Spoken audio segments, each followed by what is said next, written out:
Ladies and gentlemen, we're back at it again. Here we go, right? Listen. That was one of those things, like, you know how, like, when you hit pause on GoldenEye and the music starts and you start dancing? That's what that was.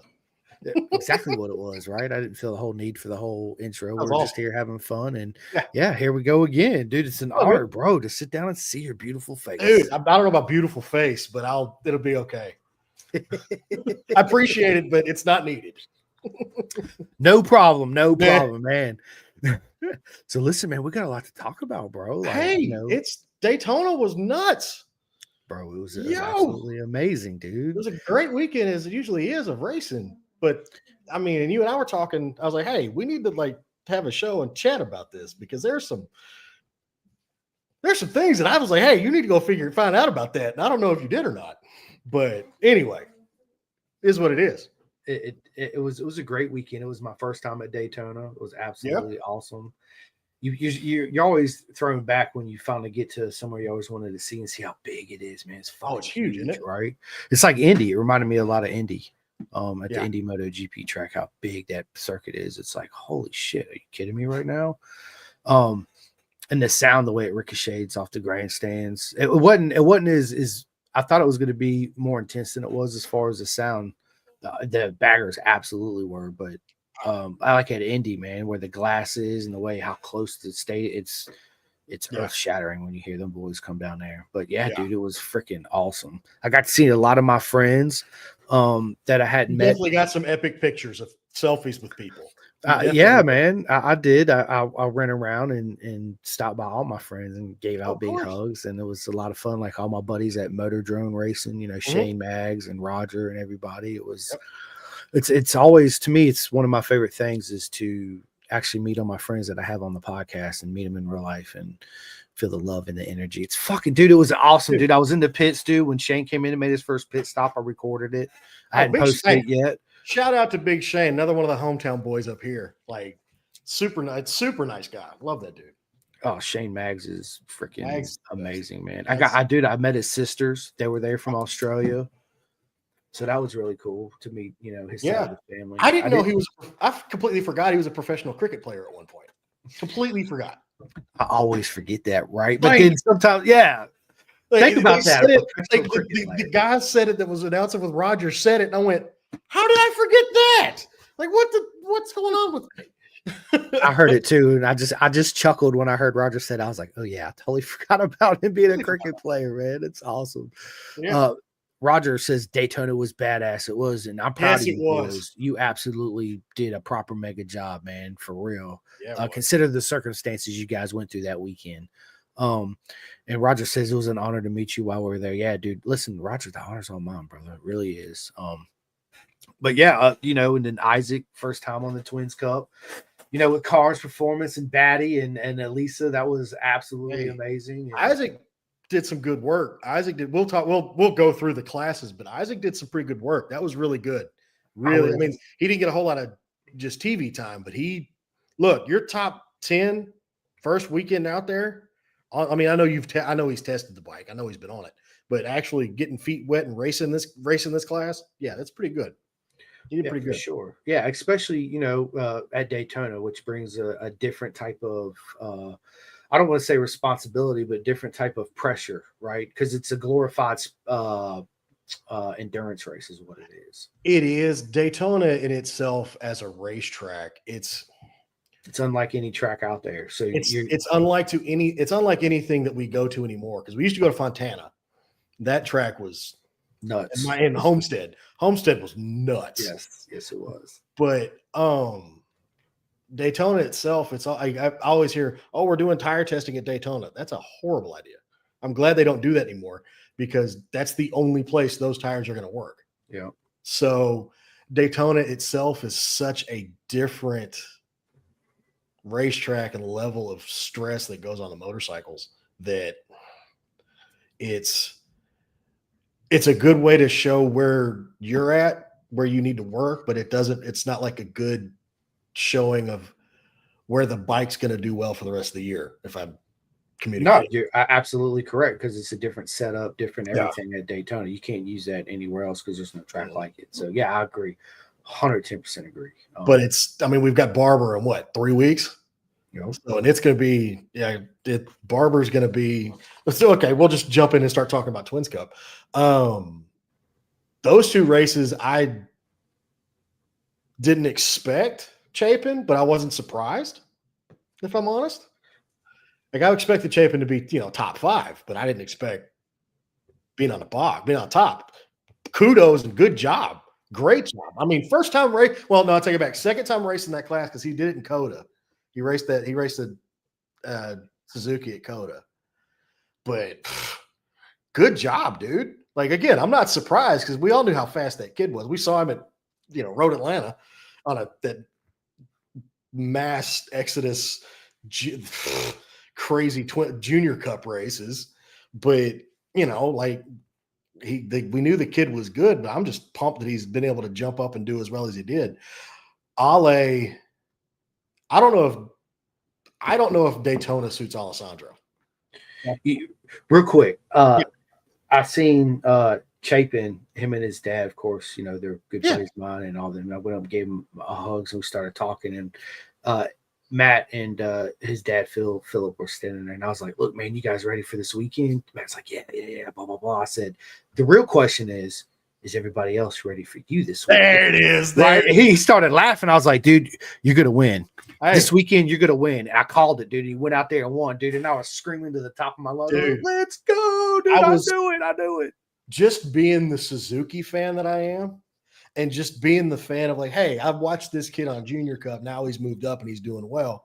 Hey, let's go. I'm pumped for him. Like the top 3, are they all Junior Cup kids? I know Ale did really well. I don't know if he won the championship. Matt won the championship.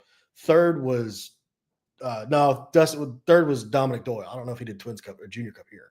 No, and then Sean Ungvarsky, I think he's a club racing guy. But dude, he's a beast, dude. Those Sean's top 4 beast, bro, flying. Like Sean, especially. We were pitted next to Sean, hanging out at Barber last year, and just that team. Everybody was really cool. Sean was really personable, really nice dude. Always, hey, all real happy in the pits and everything. Great guy. And I was like, okay, cool. They found him something, and now he's doing. Holy cow! He was race 2. He was leading there for a little bit. So if Sean could keep it up, I'm super pumped for him. Like that top 4, and then if we put Isaac and the Stearns guys, and then my guy. Yep. I ran into him. We'll get the new motor in there, and it's gonna be, and then Ryan, good old Ryan Wolf Pup. I was watching times on Thursday. I'm like, Ryan, what are we doing? You okay? I didn't message him. I was like, I'm gonna let everybody get through this weekend. And then I start watching the times drop. I'm like, oh, Ryan's figuring it out now. Yeah. Okay, we're good. He went from like 29th in practice on Thursday to 11th in race 2. I'm like, dude, you found a shit ton of time. A ton and a ton of places. Let's go. I'm pumped. It's always good to see him. He did good. I was happy for him. I mean, I'm happy for all my friends that raced that. Oh yeah, they all did an amazing job. But Ryan did really well. It's always an honor to see Erica and Dave and all that. So Eric and Dave are the best. They're absolutely amazing. And look who we got in here right now. Trevor Watson. What is up, dude? He says, "Does MA betting happen in Junior Cup?" And then he says, "Oh wait, there isn't a Junior Cup now. It's a Talent Cup, Blowing Up Motors Cup." Yep, that's a fact. I mean, they've been having a lot of issues, man. You and I had the conversation when they started this. I was like, why don't you make Junior Cup if we're wanting to bring people in and bring these kids in off of other, just flat track and motocross and supercross and all that. Why? I understand that they're trying to push so hard to get kids into GP and on over in Europe. I get it. I understand that's the ultimate goal. Why don't we bring these kids and put them on something they're used to? Let's make it a 450 supermoto class, but we don't go anywhere where there's big straightaways like we did with Junior Cup. Like I Road Atlanta. You're gonna have to gear the daylights out of it and go from there. But make it a 450 supermoto street cup. That way your cost of entry isn't 20 grand for a new bike.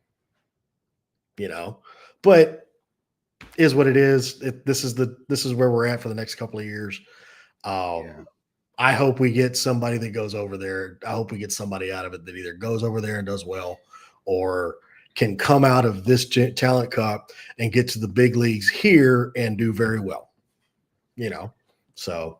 Yeah, I mean, I got mixed feelings of obviously of the talent cup. I get it and I see it. I think we're America. We need to stick what we do best, which is production racing. If we're gonna do a separate, in order to achieve what they want, which we all want the same thing too. We'd love to be a force to be reckoned with overseas, right? But I think we need to have two separate categories and two separate series if we're going to do that, production based, in that maybe we can go to BSB and World Superbike, ASBK and all that, and then have a separate class to where it's the future GP stars, so to speak. And you and I talked about it when they brought the Talent Cup bike out. It's like, why have you just kicked every bit of Junior Cup out? Now you've got to buy a new bike and everything else that's at least $8,000 more expensive than a built Ninja 400 you're doing. Why don't we just run the Ninja 400s and put this Kramer in here like they did with Super Sport and BSB with that Moto 2 chassis thing they did? But again, is what it is. We'll see how it goes in a couple of weeks down at the GP. Yeah, I'll be there. So I can't wait to go see it and see him in action. And my buddy Kyle Ornsorg. Yeah. He tested that bike and he helped develop it. And when I had him on the podcast, we had a good conversation about it. Everybody's got their own views and opinions. We'll just see. I just hate that it's so expensive for entry level class. Is my main thing, right? I don't care what you do for the Junior Cup, whatever, but make it affordable where your mom and dad average income's $100,000 or less. That's a lot of people in America that's actually going racing. That's what we need to do for sure.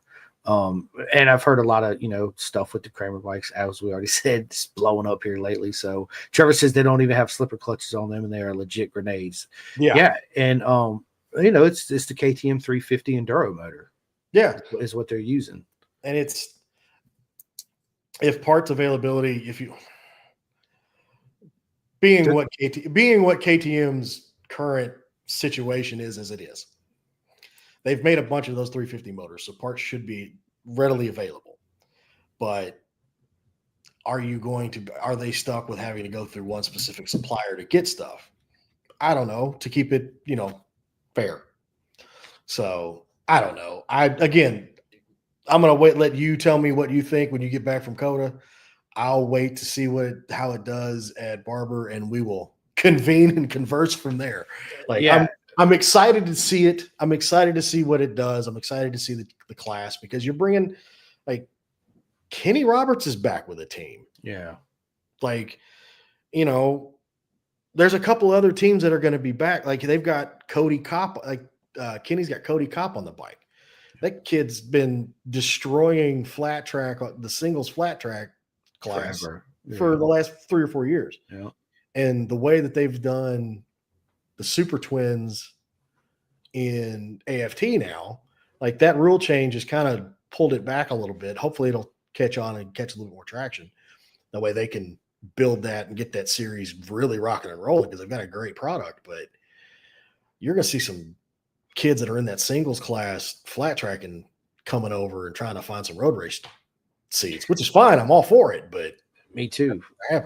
I think that's the best training ground there is anyways, flat track, when it comes to road racing. I mean, what better way of getting what the bike feels like with the front and the rear just constantly sliding. You are absolutely on that edge of crashing or not crashing for sure. I mean, you watch all these guys training supermoto and you're like, whoa, wait, stop. No, how are you doing that when it's I understand it with flat track, but then you watch it on supermoto and on the pavement, I'm like, I can't do that.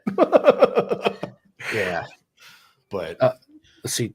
Trevor has another good point too. He says what sucks is they aren't allowing other OEMs on the bodywork like in Moto 2. There are a couple OEM teams that will have Talent Cup riders that can't say that OEM on the bike. It's, and from my understanding, I mean, I'm because they hadn't put out the riders entry list yet, but from what I keep hearing, there's only 13 riders. I think there's not. I know of maybe 4 or 5 just right off the top of my head, but again, I don't know. It doesn't seem. And granted, this show isn't to bash Junior Cup. No. Talking about absolutely not. What's on everybody's mind? Yeah, we just want answers. That's all. And it's like I'm open to other classes and open to, getting kids out there and racing so we can build this up, because you've got Joe, you've got a couple of kids that are over racing in Europe. You got Nathan Goker and one or two other kids over there that are American that are racing.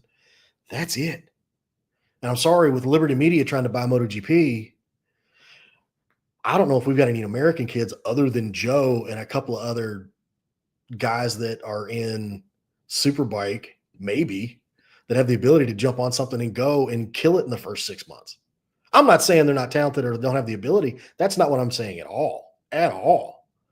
But it's a completely different motorcycle, a completely different feel that it's hard. I don't know. It's going to be a while. And I'm okay. Yeah. It's just, I mean, you're right, dude. I want everybody to know that we are not bashing the Talent Cup. I love Moto America. I say it all the time. Obviously, you guys see me there, and Trevor and Daniel and everybody, right? Yeah. So we would just like to see an entry level class be feasible and cheap for houses our sport will grow. This, and I said this, man.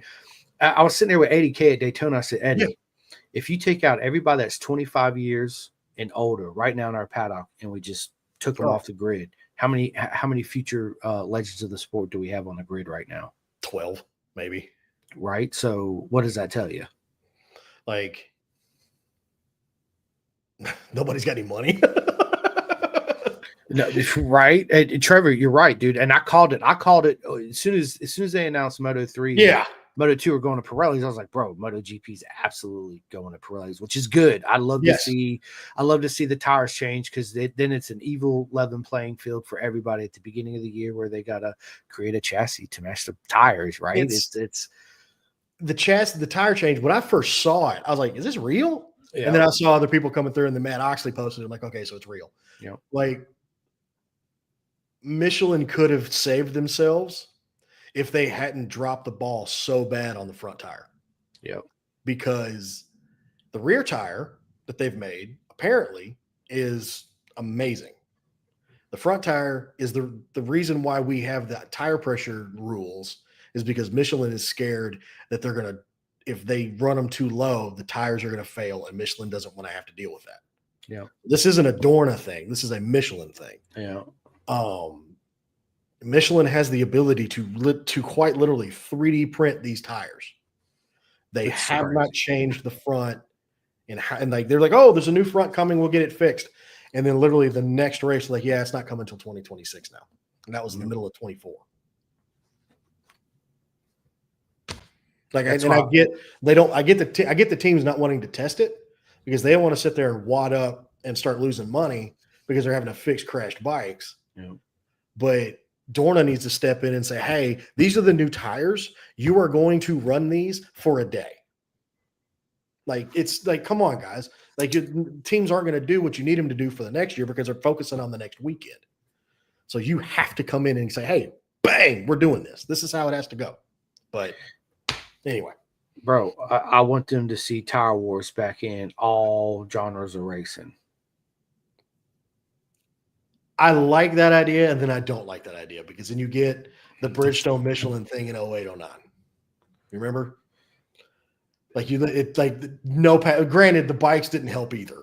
But the main reason why I say that is it'll bring the cost of the tires down too. So it'll make them more feasible and cheaper for us getting into racing in the future. Kids going from Wear Club races to Moto America, they have a variety and options. They might have a personal sponsor that gives them more money off than a regular other sponsor might, right? So I'm looking at it that standpoint of things. I look at it because they had a tire war up to, oh God, when did they do that? It was 2014-ish, early teens, because you had Pirelli and you had M4 on Pirellis, and then you had everybody else on Dunlops. And then they made it, Dunlop is the spec tire for the series, and Ben Bostrom was like, aren't we already kind of all on that same tire anyway? So it's the tire that everybody wants will be used. If you don't have that option, all right, this is the tire you have to use. Here are your options. Figure it out. I like that on an engineering side. I agree with you on the cost side. I agree with you there because the competition would bring down costs and all that. But it would also bring sponsorships to riders too as well, right? So I'm just looking at it as, to help the sport grow and cheaper way of people getting into it. Because right now, dude, it's just fucking outrageously expensive, man. On a club level, on a club racing level, on a national racing level, yes. On a world championship level, it gets iffy. But on a national level, yes, I agree with you 100%. Yeah. But on a world superbike and MotoGP level, we're getting to a point where it's like, okay, these are the engineers, and like, then we get into the fact, like the Rossi specials getting made Saturday night and coming in on Sunday. No, they can stop that. Yeah. So like I get both sides of the argument. I agree with you on club racing and up to a national level, there needs to be tire choice. You get to choose what tires you use. When you get to the world level, guess what? This is what you're using because this is a different ballgame. What up, dude? Can you wait a second? I'm Diamond. Please come look. All right, give me 1 second. I gotta go check out my son's diamond on his video game. Go get it. Tell me what he got. Okay, I have no idea what anybody's saying. I can't see comments, so he'll be back in a minute, I guess. Hang on, let me jump in here. I love it. Where are we at? I love it.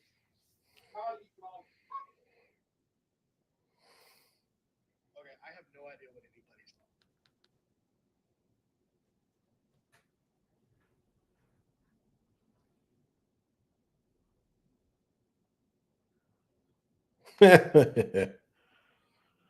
Exactly, Trevor. Yes, he definitely came and said, "Hey, I'm gonna let you finish," but it's the most Kanye thing I've ever seen. Okay, I gotta finish that one now that Chris is back. All right. That was the most Kanye West thing I've ever seen a 9 or 10-year-old white kid do. That was amazing. I had to go check it out, man. Come on, man. I had to. He diamond something. What'd he get? Yeah. Eli said, "Hey, I can see my suit now. I told you, Eli, I was going to clean up a spot and hang it up right here.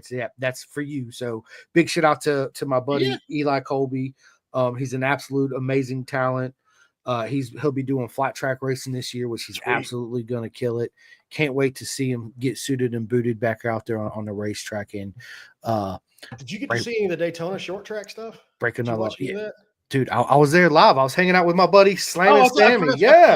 Was the track jacked up? Was the track as bad as it looked on TV? It had rained the night before, so it wasn't dry at all. Meaning that when you showed up, you didn't have goggles or glasses or anything on because it wasn't dusty.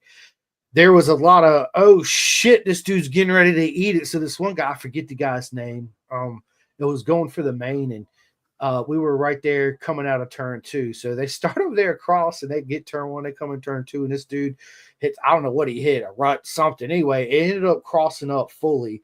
Both tires are completely off the ground. He never let off the throttle. That bike hit, it did like this, and he was literally like, was it a black and yellow bike? Because I watched that. That could have been. It happened so fast, and I was just grabbing the dude next to me, going, "Oh shit, you see this?" Like I was like a little kid, man. I watched that on YouTube on the replay, and me and Adam, the roommate, we were like, I was like, watch this, because he had gotten up. I'm like, you need to see this, and I don't know, the bike may have touched the wall. I don't know how he didn't, but the bike may have touched it.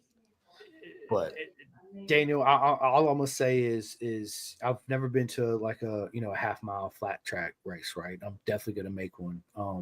This is the first one that I've ever been to, and it was absolutely amazing. I felt literally like I was 12 years old again. I was screaming, hooping, and hollering. Dude, of course, my buddy Sammy there, so I was absolutely cheering for him. But all the racing and all the classes was just like, holy shit, dude! They are just listen. I'll die for this shit. That's exactly how every single one of them were. And I was like, I loved it. The beauty, the aura, the atmosphere, the energy was just. Go to a mile. Go to a mile. That's the one you want. That's the short track's cool. TT's awesome. Go to a mile, because those boys on a mile, it's 140 coming into turn one, and they just throw it sideways, no brakes, nothing. I corner worked one in Lexington at Red Mile, and that thing, that was just wild. I was sitting there, I'm like, beautiful. You boys are like Daytona's its own thing, getting riding close, and that second hooligans race. But like them boys, it's 7-8 wide, elbow to elbow at 120 coming into turn one in a mile. I'm like, nope. I'm pretty ballsy, but not like that. I'll do some crazy shit, but I ain't doing that. Oh man, I'd die for this shit, dude. I'd be in the back watching. I love that shit. I gotta go to work Monday. Right, so do I, but it's okay. I can go in a wheelchair, no problem. No, I'm not. No, I don't heal that fast anymore. It don't matter. I don't either. But let's do it. We only live once. Let's fucking go. All right, I'm in. Yeah. See, I'm a bitch. You talked me into it. I do. Hey, I'm a good instigator, right? Yes. Trevor Watson said, "Dude comes in like, can't y'all wait a second?" Yes, dude. Straight did come in like, hold up. He's been trying to get that diamond on that game for like ever. So, all right, so. Yeah, I'm proud of it. And Trevor says that track is made of moon dust. Yes, it was. Yeah, it was awesome to see though, man, because it was nothing. I mean, nobody, of course, flat tracks not in lines with each other, but it was the most out of shape I've ever seen any motorcycle racing at all ever in the history. I mean, because everything was lock to lock, dude. Bro. If your wheels are in line, you're not going fast enough, bro. That's all I'm gonna say. Yeah, fucking fantastic, man. Wild. My buddy Roger said that Hank Vosberg and Ian Freely will be on the Talent Cup too as well. Sweet. Yes, good. They are amazing fast kids coming up on the scene. Anybody that's going to be on this bike is going to be fast, like 100%. Sure. Anybody who's going to be in this Junior Cup is going to be fast. They're going to be the kids that we want to sit there and work. Mm-hmm. My issue is there's going to be more kids that need that opportunity. That's all I'm saying. Cheaper racing. That's all we're asking for. That's it. I don't care what we use. We use freaking Meccano PW 400 or whatever. Yeah. Well, whatever. It don't matter. Just cheaper. That's all. Yeah. Trevor says the second hooligan race, my dude Jake Lewis gave me hope for all of us fat guys. That draft works. Listen, I was screaming. So first off, me and Jake, well, we talked for about 10 minutes at the flat track race. It always catches me for guard. I've known Jake for a while, and I see him and how tall he is, man. You know what I'm saying? I'm looking up and I'm like, "What up, Jake?" First time I met Jake, I was taller than him. That's how long it's been. That's how long I've been a fan of this kid. He was 14 years old, and I was taller than Jake, which is saying a lot. Because being taller than me isn't really that much of an accomplishment. So, like, every time I see him racing, I'm gonna be a fan because it was him and Hayden. I've been watching him and Hayden Gillum since they were 14 and 15 years old. I will be a fan of these guys until they retire. I will be one of the louder guys cheering for them. Me too. I was watching race 2 and I saw that draft. I was yelling and screaming so loud my cat ran off. Yeah. That scared Miyagi and he took off. I was like, dude, it looked like he had a second gear and 30 more horsepower. It was amazing. That bike was geared perfect. It was he said in the press conference afterward, he's like, yeah, the bike just started shaking and it took off. And I'm like, oh yeah, it did. And then like the previous lap, he about had a handlebar in the wall. Yeah. Like I watched it last night. I'm like, oh my God. I was like, I've seen guys get that close. Like Hopkins used to get that close when he was still here racing big bikes there. All them boys back in the early 2000s that were on, stock thousands, super stock bikes running, like the front tire was doing 198 and the rear tire is doing 207 all the way around the banking. They're up that high. I'm like, I haven't seen anybody get that high on that banking on a motorcycle since then. Yeah, and then, other than Mazziato, but that was a screw up.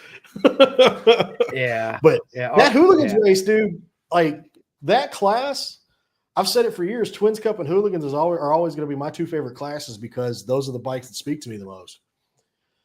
They're going to have to do some balance of power, like some power balancing or something, because the Yamaha and the Triumphs and everything just don't have it. Yeah, I'm a huge fan. Everybody knows of the Super Hooligan class. I think, dude, what a fucking prop. That's something we should have had this class since the beginning of AMA. It's such a great class, a lot of bikes. I would hate to be the guy making all the rules and the power changes and all that shit between bikes. That would be like the worst job, I think. It's so difficult to do. Once they figure out that, honestly, I don't know now that I'm thinking about it, if there's ever going to be a perfect balance in that class, just because there's so many different bikes, CC size and everything, right? It's they've got it set up. They've got it set up like the rules are. It can't have more than 128 horsepower from the factory, and it has to have handlebars. It's great blanket. The Pan America is 160 from the factory, so they've got a restrictor on it. One Yamaha with one of the top young riders on it stayed with them for the lap. That was it. Now, I'm all for factories coming in and putting a whole bunch of money in and making this racing thing good and doing it. We lost Indiana because the FDR is not a thing anymore, which sucks. It does suck, dude. But something's gonna we've got to do something. I heard something that they were gonna start dropping a little bit more. It's where the Yamahas, the Triumphs, and all the other ones can have a little bit less weight. Granted, Daytona being, like we had talked about earlier, Daytona being the track that it is, it pretty much, if you don't have all the power, then you're not going to do anything. Now, when we get to Road Atlanta and VIR and all the places they're going, it may not be that big of an issue, because as long as that Harley is, it can't change direction that well because it's extra long. It is a long bike. So the Yamahas and the Triumphs and everything will probably come into effect a lot better when they're at the Ridge or Road Atlanta or wherever else they go. But I don't know. That Harley's got, and Harley is now a main sponsor of that class, which I'm all for. I'm all for it. Yeah. They've been chasing, Moto America has been chasing that kind of sponsorship manufacturer wise since they started. Now they have a class that Harley can run bikes in. They have two of them. That's awesome. I'm glad they're here. And that baggers class, as much as everybody hated on it, and as much as the Europeans laughed at it when they went over to MotoGP, guess what, guys? This is the things that are putting butts in seats over here, and tickets getting bought. I made fun of it. I made fun of it the first time because Hayden brought the bike that he was on and tested it at NCM. I looked up, I knew who it was just because of the leathers. I'm like, what is he doing? And then when he stood that thing on the back tire for a good 500 feet, I went, oh, okay. That's what he's doing. Oh, yeah, that's what he's doing. And I asked him, like, what's going on? He goes, yeah, they're talking about doing a whole class. And I went, okay, it's weird, fine. But now they're like, these things are there's 620 horsepower supermotos, which it's almost the premier class of Moto America. Actually, I take that back. It is the premier class of Moto America. And the reason why I say that is last year when I went to MotoGP, they were the only class there to represent Moto America. Well, I agree with you, and you're correct. The problem is they had 10 bikes on the grid. I agree, right? But and you're not going to nobody else was there. Well, yeah, no. You're not going to have anybody. You're not going to have a big grid of these things because we saw how much that Road Glad ST, whatever the damn thing is, that they just brought out that's 110 grand. 110 grand. Yeah, people are going to buy them. They're only making like 100 of them. I bet they're probably already sold. 100% they're already sold out. Yeah. And then India did one, last year, 2 years ago, it was like 95 grand. Yeah. When you look at the swing arm on the Harley and the swing arm's $35,000, you're not going to get a big grid. You're going to have, a NASCAR team build one, which, okay, fine. But it's like the class itself, as wonderful as it is and as cool, as much fun as it is to watch. And I would like to ride one at a track day. It would be entertaining. Right. It would be not one of these ones that you get somebody building it in the garage. One of the ones that, Vance and Hines or Saddleman or SDI, whoever these guys that are actually building it and racing it, an actual race one. That would be kind of fun. I would say as soon as I straddled one right before I took off, I'd say, guys, I've never crashed one of these before. Yeah. haven't crashed one of these yet. Let's see what happens. Let's see how well this is gonna go. Yeah. But ask Ruben Zaus about that. What happened to Ruben? I thought he was going to race in the bagger class. What happened with that? He went into turn 1 at Daytona last year and tucked the front and said, nope. It sounds like Tito or Bat syndrome, right? Where he showed up to BSB and he's been like packed his shit and was like, fuck this, I'm out. Yeah. He's been racing it out in California with fueling. He's been doing club racing with it apparently. Yeah. But I think the company Fueling, they're doing testing to try and do like parts for the motors and that kind of thing to do that. And they're using him as their test rider. But yeah, no, he wadded it up going into turn 1 last year in first practice. And he said, nah, I'm not doing this shit. he's like, I'm too old for this bullshit. Get me out of here. Not at this level, but that's awesome. But I mean, again, he's racing. He's doing that bagger racing league out in California and Utah. I mean, dude, what a legend, dude. We're not making fun of Ruben Zaus. I've always looked up to Ruben Zaus. He was different than a lot of the riders, but when he was racing with Bostrom and Bayless and all of them, he approached things differently. I liked his attitude. He spoke his mind, which I really liked. A lot of people didn't like that, but that's what I really enjoyed about him. And dude, he's fucking just absolutely tight. He would have been good for Moto America. It would have been good to have a legend like him. Actually, 100%. Just like Troy Hefrost. It's dude, what an honor it is to have an ASBK champion over here, a couple-time champion racing in Moto America. What an awesome human he is. Yeah, he's probably one of the coolest guys, one of the cooler guys in the paddock. Like, bro, seeing him at Road Atlanta, I was like, holy cow. Like, dude, this guy, I mean, just seeing, because they brought a bunch of kids in and just watching him move through that crowd of kids and show everything. And how he was like, dude, that guy's cool. That's a cool dude. Dude, he really is, man. He's awesome. And I had the honor of hanging out with my buddy Kyle Ornsarg. Yeah. And actually, I'm trying to find the picture.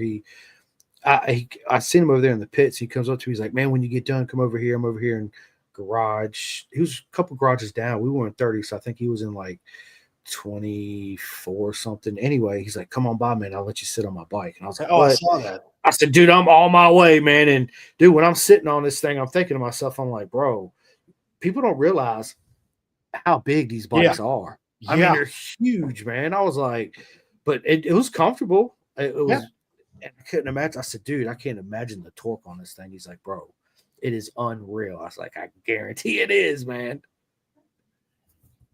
Let's see. Trevor Watson says, Talent Cup is going to be an exclusive group because you're legit going to have kids that are backed by OEM, and the smaller teams won't have the resources that some of the kids pitting out of a OEM semi will have, where Junior Cup was all the small teams. Yeah, I mean, there's Trevor. I totally agree. Trevor, did you just want to jump in on this conversone? I'll send you the link. Come on in. You reply yes. You want to jump in? I'll send you the link. But you're right, Trevor. I agree 110% with you. I just can't wait to see it. I hope it's really great racing. I hope that everything that Moto America and Kramer, their goals that they set to achieve, I hope they achieve them. Yeah. Guys, I just want you to make it cheaper and more cost effective. That's all. Yeah. I can't say that enough, man. I stress it all the time. And we got a good mate of mine, Craig O'Harris, all the way from the UK. What up, Craigo, man? How's it going, bro? I ain't seen you around lately, mate. Where you been hiding at? I've been right here. Right? Craig is awesome, man. He's an absolutely amazing human being, too. He's super fast. He says, send me a link. I'll put on some pants. I mean, as long as you're sitting down, you're okay. That's awesome. All right, Trevor. It's coming right at you, baby. All right, okay. 1 second. Boom. So okay, since we've gone through hooligans, we've talked about baggers, we've talked about twins. Now, one quick mention on the twins. Big shout out to my man, brain fart. Oh no, Dominique Doyle. There you go. He did an amazing job this week. He has had the worst luck at Daytona. I was so pumped for him that, so pumped because he has had was it last year he got hurt there and he got taken out for the year? Was it last year or 2 years ago? I think it was 2 years ago. Was it last year? I think it was last year. Dude, it seems so far away, don't it? Yeah, I think it was last year. Because he got wadded up at the second horseshoe. Yep. and early in the race too. Yeah, it was like early race one, early, and he was gonna try and come back, and he was hurt so bad that he just couldn't. He was out for the year. But yeah, I'm glad he got out of there with some points and survived. Now he can do the rest of the year. It was a good confidence boost for him, I think, right? Mentally. Hell, that Hooligans race was good for him. Dude, I'm telling you, dude, I've always said this, dude. Dominic's got that talent. Dominic is super fast. You know what I like about Dominic too, man, how quiet he is. He's not loud. He don't talk a lot. He is who he is. Yeah. The energy he puts off is really good energy. You know. Yeah, he seems like that dude. I haven't met him yet. I'll meet him at Barber. Oh, dude, I introduced you to him. He's absolutely amazing. I told him too when I was standing there doing her because I love to chat with Dominic. Oh yeah, when I get a chance, right? I said, you know what I love about him is everybody they have their own unique riding style that they bring to the game, right? But he is one of the most, as far as men go, smoothest riders out there, man. He don't look like he's going fast, but shit, dude, he is on fire, right? It's a South African thing because Cam and Sculty are the same way. And one thing that I noticed about him too, unlike some of the other guys out there, is the way that when he gets down to the apex, man, the way he picks up the bike before he starts picking up his body, right? Meaning he tilts the bike up to get on the meat and it gets on the power. It's absolutely amazing. Yeah. So yeah, like big shit out to him.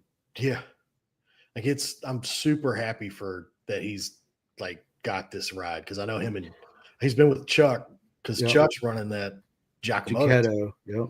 So Westby's back, Trig's back in the paddock throwing money. That's amazing. My brother sent me a video of. You'll get a kick out of this. AMA Daytona Sport Bike 2013 at Miller Motorsports Park.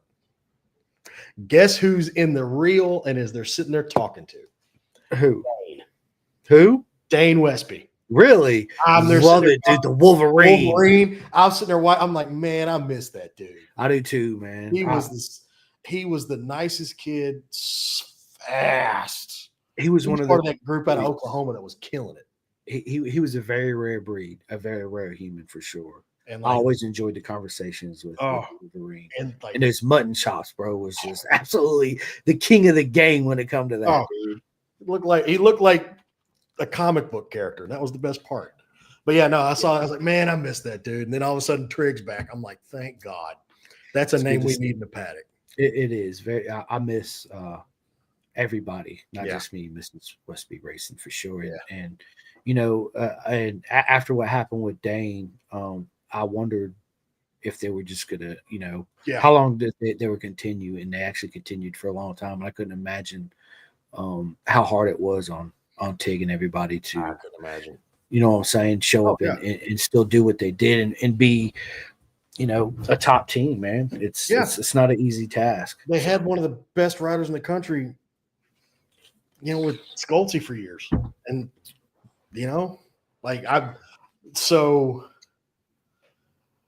I'm excited to see what Sculty and Blake do with this R9. Dude, listen, I'm super excited about the R9. I can't wait to see. I know they just did some testing on it a couple of days ago. Maybe it was this past weekend. I know they've had one for a while. They've had them for a little while. They were testing out in Chuckwalla in January, but they let the colors loose. They showed the liveries and stuff, and I'm like, yeah, this is gonna be fun. But people are liking them a lot. Like it's gonna be. They did really well till Rinaldi's motor popped in Australia. Sport, but they're fast. I know. Well, yeah, and then I know. How do I put this? I know Cam Peterson's head mechanic. I know how fast Cam's bike's going to be, just because I know how this mechanic is. I know how he works. I know his bikes that he builds. Cam's bike, now that he's on that Celtic HSBK Super Sport bike, that HSBK bike's going to be something. Cam's gonna be a problem. A big shout out to him in the bagger class at Daytona, bro. Yeah, third. Bro, third. What, dude? How awesome! I love to run into Cam. It always blows my mind that he remembers who I am. I'm like, "What's up, Cam?" He's like, "Simcoe, what's up?" I'm like, "What? Are you, what? Yeah, what's up, dude?" You know, I love talking to Cam. He's he's another one of those he's an extraordinary human being, hands down, 100%. The nicest. Awesome. We talk about nicest people, man. He's the top. Probably to me, no, he is absolutely super humble, super approachable, give you the time of day. Well, I mean, even if he's in a hurry, he'll stop and talk. Hey, just give me a minute. I'll be back, blah, blah, blah. Come talk to me later. And he won't forget, you know, one of them type people. So I was super stoked with him and my buddy, Ethan Chuplonk. Yeah. Huge shout out to you and congratulations, man. 100%. Yeah, absolutely. So now that Heron's gone 3 for 3 in a row, can't take nothing from him. I can't. Like, nobody. I know a lot of people talk shit about Heron. A lot of people give him a hard time because of who he is, but we need people like Heron in the paddock. Look at the show that he brings. Look at the energy he brings. We need more rivalries. We need rivalries like that, right? A lot of people don't like him. Hey, he's fucking fast. He's a legend. He's a champion. He's fast. He ain't going nowhere. So he ain't going nowhere. He's not unless he gets a shot at going. I don't know if he can get a World Superbike ride. Maybe British Superbike, something like that. He ain't going nowhere. 2023, he couldn't get in and out of the bus stop. That's why Richie had his number. Yeah. 24, got a little lucky with Richie running out of gas. Yep. This year, he didn't need it. He took off, and I cannot fault him. He had the bike under him. He had the team with him. I mean, you get a good rider on a good team on a well-built bike. What are you gonna do? You're already 2 strikes down. So, I mean, he had the ability at the beginning. I missed the first up till like the red flag because I was out doing yard work. But having watched it now and then watched the end of it live, they didn't have nothing for him. They may have tried. They may have Ty had the ability. And if they had a little bit of luck, but hell, here we go. We got Trevor in the house. What is up? Three Stooges are here. Now the party can start, boys. Now the party gets started. I love it. What's up, Trevor? It's good to see you. What's up, baby? What's up, guys? What's shaking? Just looking at it right now, watching the rain come down. Yeah. Oh, it's storming. It's pouring here. It's raining here too. So yay! Right? Did you see the whatever they call some weather deal? It's legit like a hurricane that's happening over dry land. Yeah. Whatever the barometric pressures are and stuff, they're like, this is crazy, some sort of cyclone, something. Yeah. Yeah, it's nuts, crazy. Man. Yeah. Yeah, absolutely. So we'll figure out how it goes when it goes through. Right.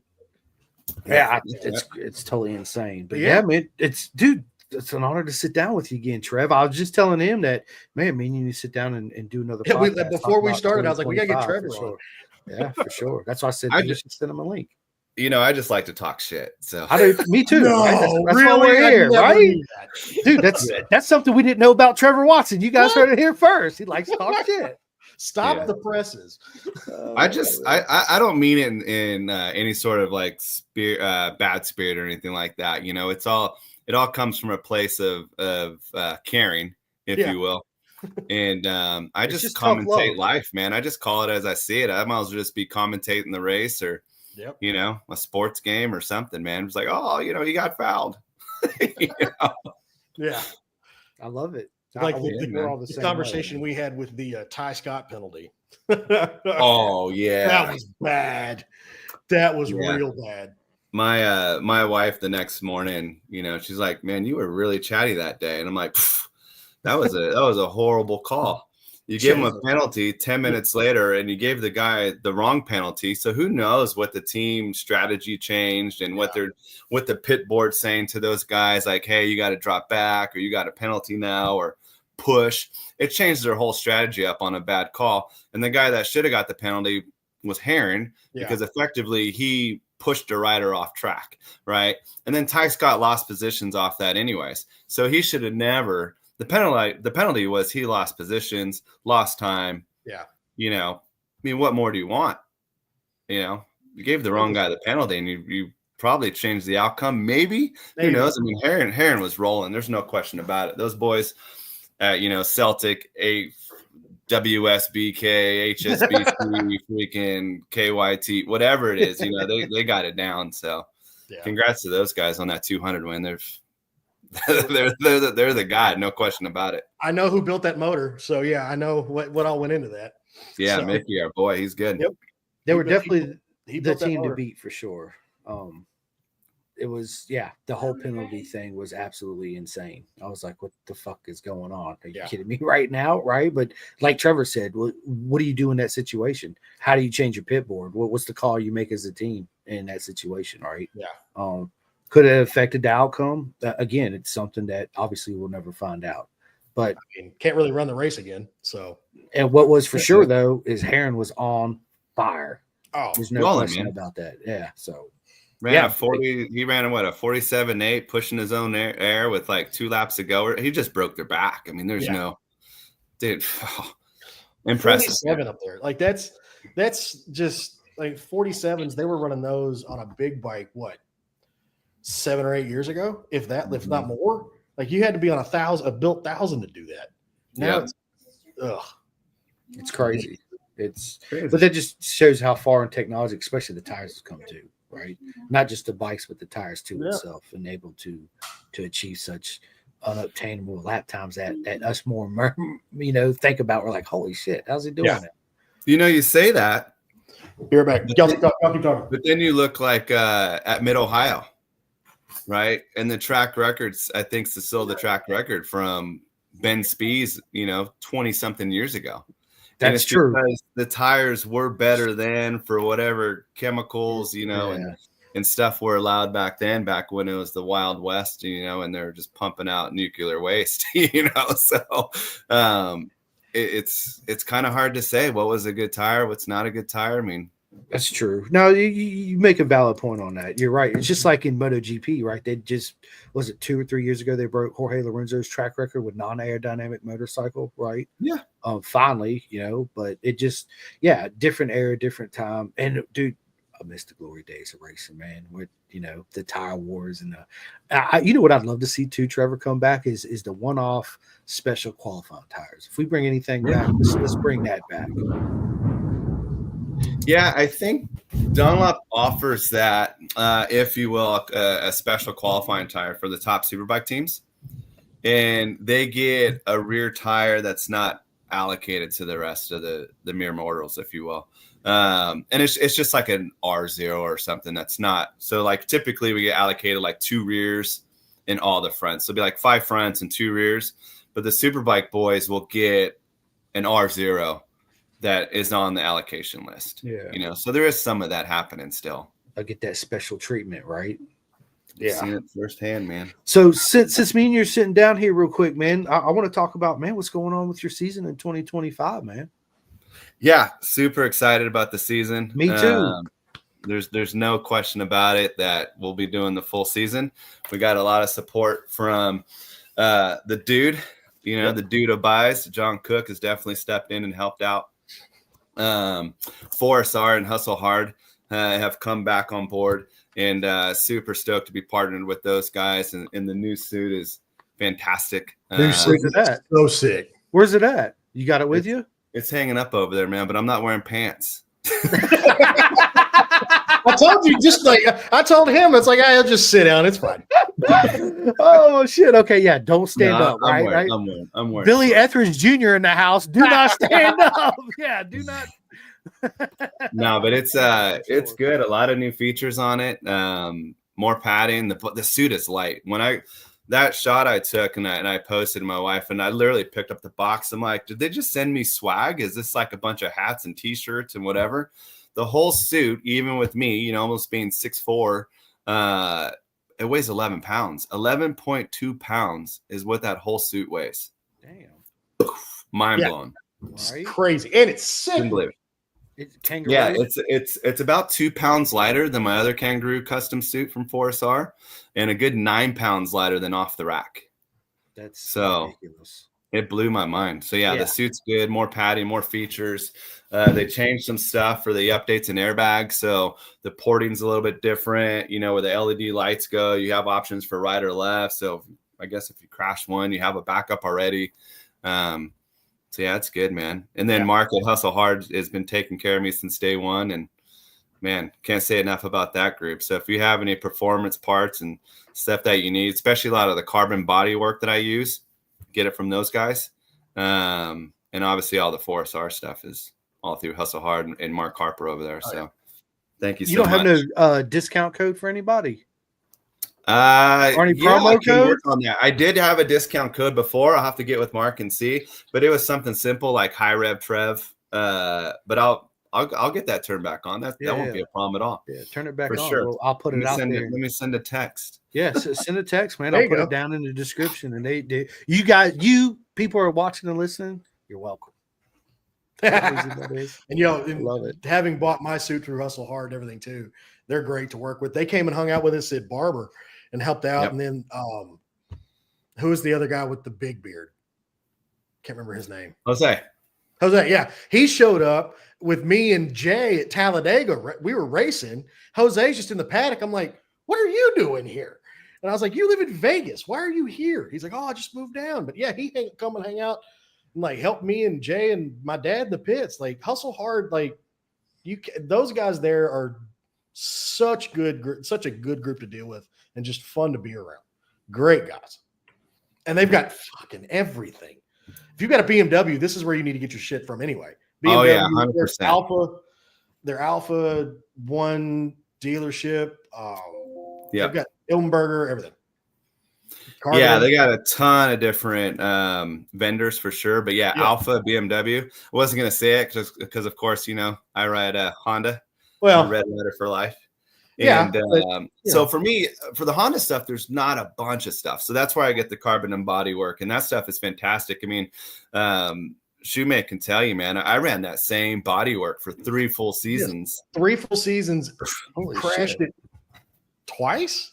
3 times? Something like that? Dropped twice. Yeah, I wouldn't count that crash where your brother had to help me out of the gravel and Barber. Yeah, where Caleb got his nickname. Yeah. that was rider error a little bit, and then a little bit bad tire choice, and just put myself in a bad spot for that. So got a great launch, jumped 2 or 3 rows and then just missed a shift.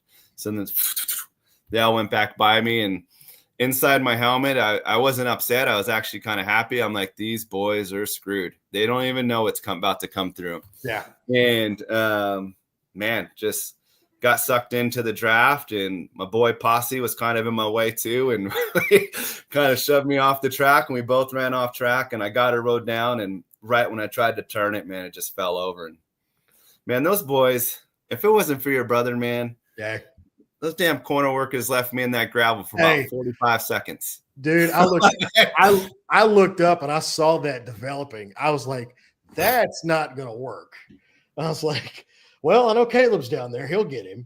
And then I'm like, it's taking a while. And then you came back around and I get a text message from Caleb. I was like, yeah, I made it on TV with Trevor. I was like, damn it. It's like, well, he doesn't need a pit board anymore. I'm just going to go back here and hang out and yell at him. Man, I was just digging my way to China in that gravel. Yeah, you were. Yeah, you were. Yeah, 45, 47 seconds, something like that is how long I was in the gravel trap after a simple tempo. We just couldn't get out of it, and all the once I picked the bike up, all the corner workers just scattered. They left me. So I'm legit just, and I'm like, oh my gosh, guys, somebody help me out here.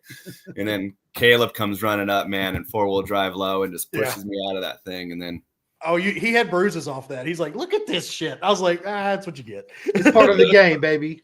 Yeah, he got peppered pretty good, but no, he's coming to Barber. He and I both are gonna be down there. I know you might be down there, but you're not riding. So yes, I will be down there. Yeah, not racing. We could have. We were thinking about it. Know Barber pretty well, but we will be going down Sunday to spectate and help out the team. Yeah, and testing right afterwards. So we'll be there on Monday testing. I'll be down at Miko. The whole fam is going to be down there corner working. So holler at us. We'll be down on there. Monday too. No, we'll be down there Saturday and Sunday. So yeah, but yeah, we'll be down there. Are you still running the flat black helmet, or are we doing the new that new Taka? No, we have no. So we have the HHR helmet coming back again, and then we have a custom helmet being designed right now, and I think we're through the whole design phase of it. But Caleb DeCarroll, KD51, shout out to him. He helped design this banger that's going to be really cool. Obviously, being from Tennessee and being a man's man that likes some bourbon, it's going to be a whiskey barrel themed helmet. Sweet. So it looks pretty bitchin'. All the logos are like burnt in, like a whiskey barrel. They're branded in, so it's going to be pretty sick. I can't wait to debut that. And Caleb's been super awesome to work with on it, and the design came out sick. And just waiting for the finished product, man. So we'll have that pretty soon too. Yeah, because I'm gonna be the one having to take care of it, so I would like to know what I'm doing. Yeah, man, you're my equipment.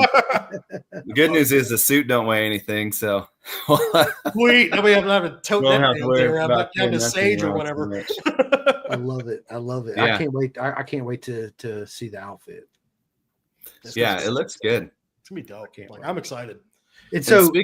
Speaking of those guys, they came in for a bind for us last year too. I was riding on the back of the scooter and getting a little shuttle ride from a boy here, and I went to go step off, and my crotch got hung up on something, and it just ripped a hole like right before our race too. I'm like, you gotta be freaking kidding me. 20-30 minutes beforehand. I'm literally he gets off the scooter, he goes here. I'm like, be right back. Grab the suit, run it over to Sage. I go, patch this. I'll be right back. He goes, what race? I go, now. He goes, now. Got it.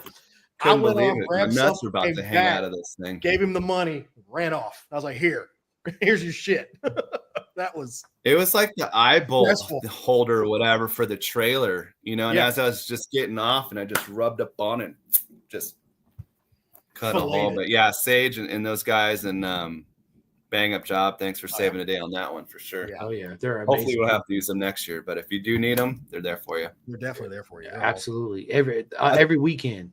I think they're doing airbag service there now too, aren't they? Mm-hmm.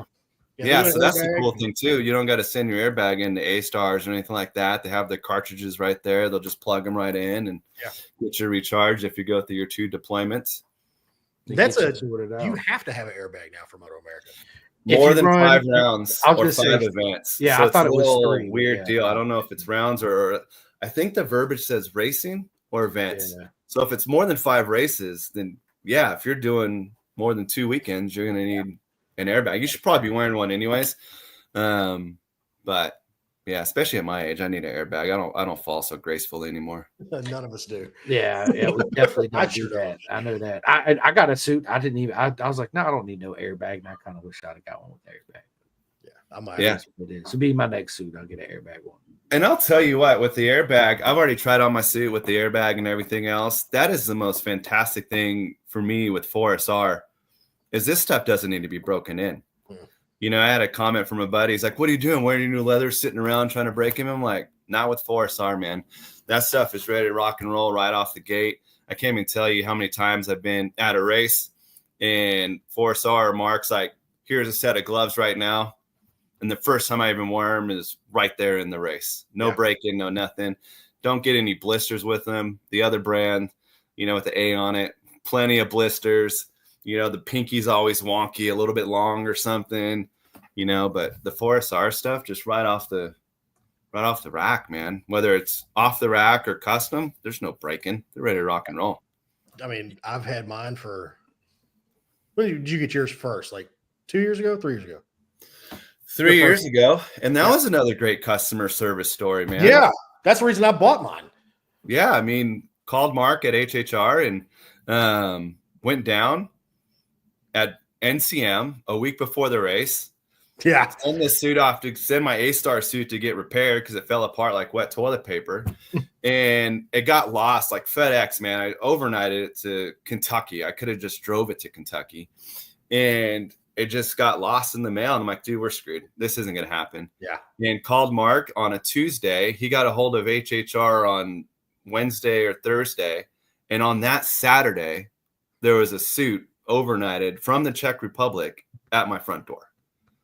So from there on out, man, I'm like, customer service fantastic. Didn't know much about 4SR then, but the suit looked cool and kind of has some good reviews and stuff. So I looked at it and tried it and been hooked ever since, man. I won't put anything else on me. You are the reason I bought mine. So it's Jay, Robert, David. Jason was sick. Travis has one. Yeah, Jay has a semi-custom one too. So my buddy Jason Uribe, he has one. Uribe. Yep. They even made a custom glove for his missing finger, right? Which was awesome. He's like, I love this thing. He said, this is what he told me. It was the first company I ever worked with that made a custom glove for my finger. And I was like, how brilliant is that, right? They would have missed out on all the other manufacturers out there. They could have done that one little simple thing to make a world of a difference to somebody, right? Yeah. Jake Lewis is on it. The Salmon boys are on it with Corey West, and then obviously Jake Lewis too. Yeah. So good stuff, man. Man, dude, this is awesome. This is big shout out to 4SR, right? Yeah. They deserve it. Look at him. Yeah, I mean, everybody knows I'm an ambassador for Bison, and sure. I love Bison, and I tell everybody this, dude, straight up, Trevor. Listen, I have a lot of friends in Impact that make suits. You're not going to go wrong with any one of them. Just do yourself a favor, get you a custom suit. Yeah, 100%. So Bison's fantastic stuff. The craziest suit company out there is Hyper Naked. Oh yeah, my boy Michael Kellum, dude. Yeah, I think they make all their suits in June or something, man. Because hilarious. No, they start designing them on April 21st. Yeah, right? The day after 420. But that one with Mike Matz, the squid drinking Bud Light seltzers and stuff, man, just awesome, just classic. It's classic. Yeah. I love it, man. I love it. Yeah. So for those that missed it, I actually got the honor to sit down with Kellum on the podcast. It was I love sitting down with, other manufacturers too, to talk about how they got into the sport, what sets them separate from every other, leather manufacturer out there.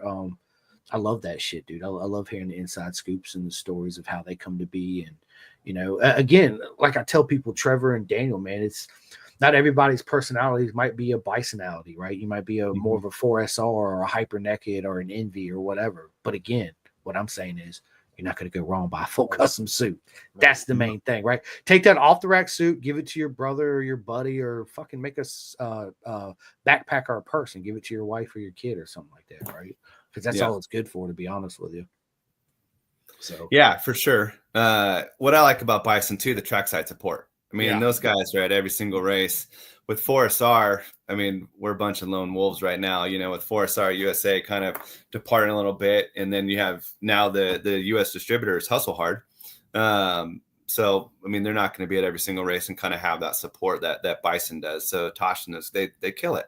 They're everywhere, man. Yeah. Dude, that's what I say separates them from everybody else, is they're at every racetrack, every weekend at Moto America. Shit, even half the club race weekends, they're there too, right? So if you have a mishap, and what I also love about them too is that big shout out to Bison is you could be in a 4SR and run over there and they'll be like, dude, we'll take care of you and get you patched up, sun up with sage, and send you right back out, and there you go. You don't miss a session like Trevor didn't miss, right?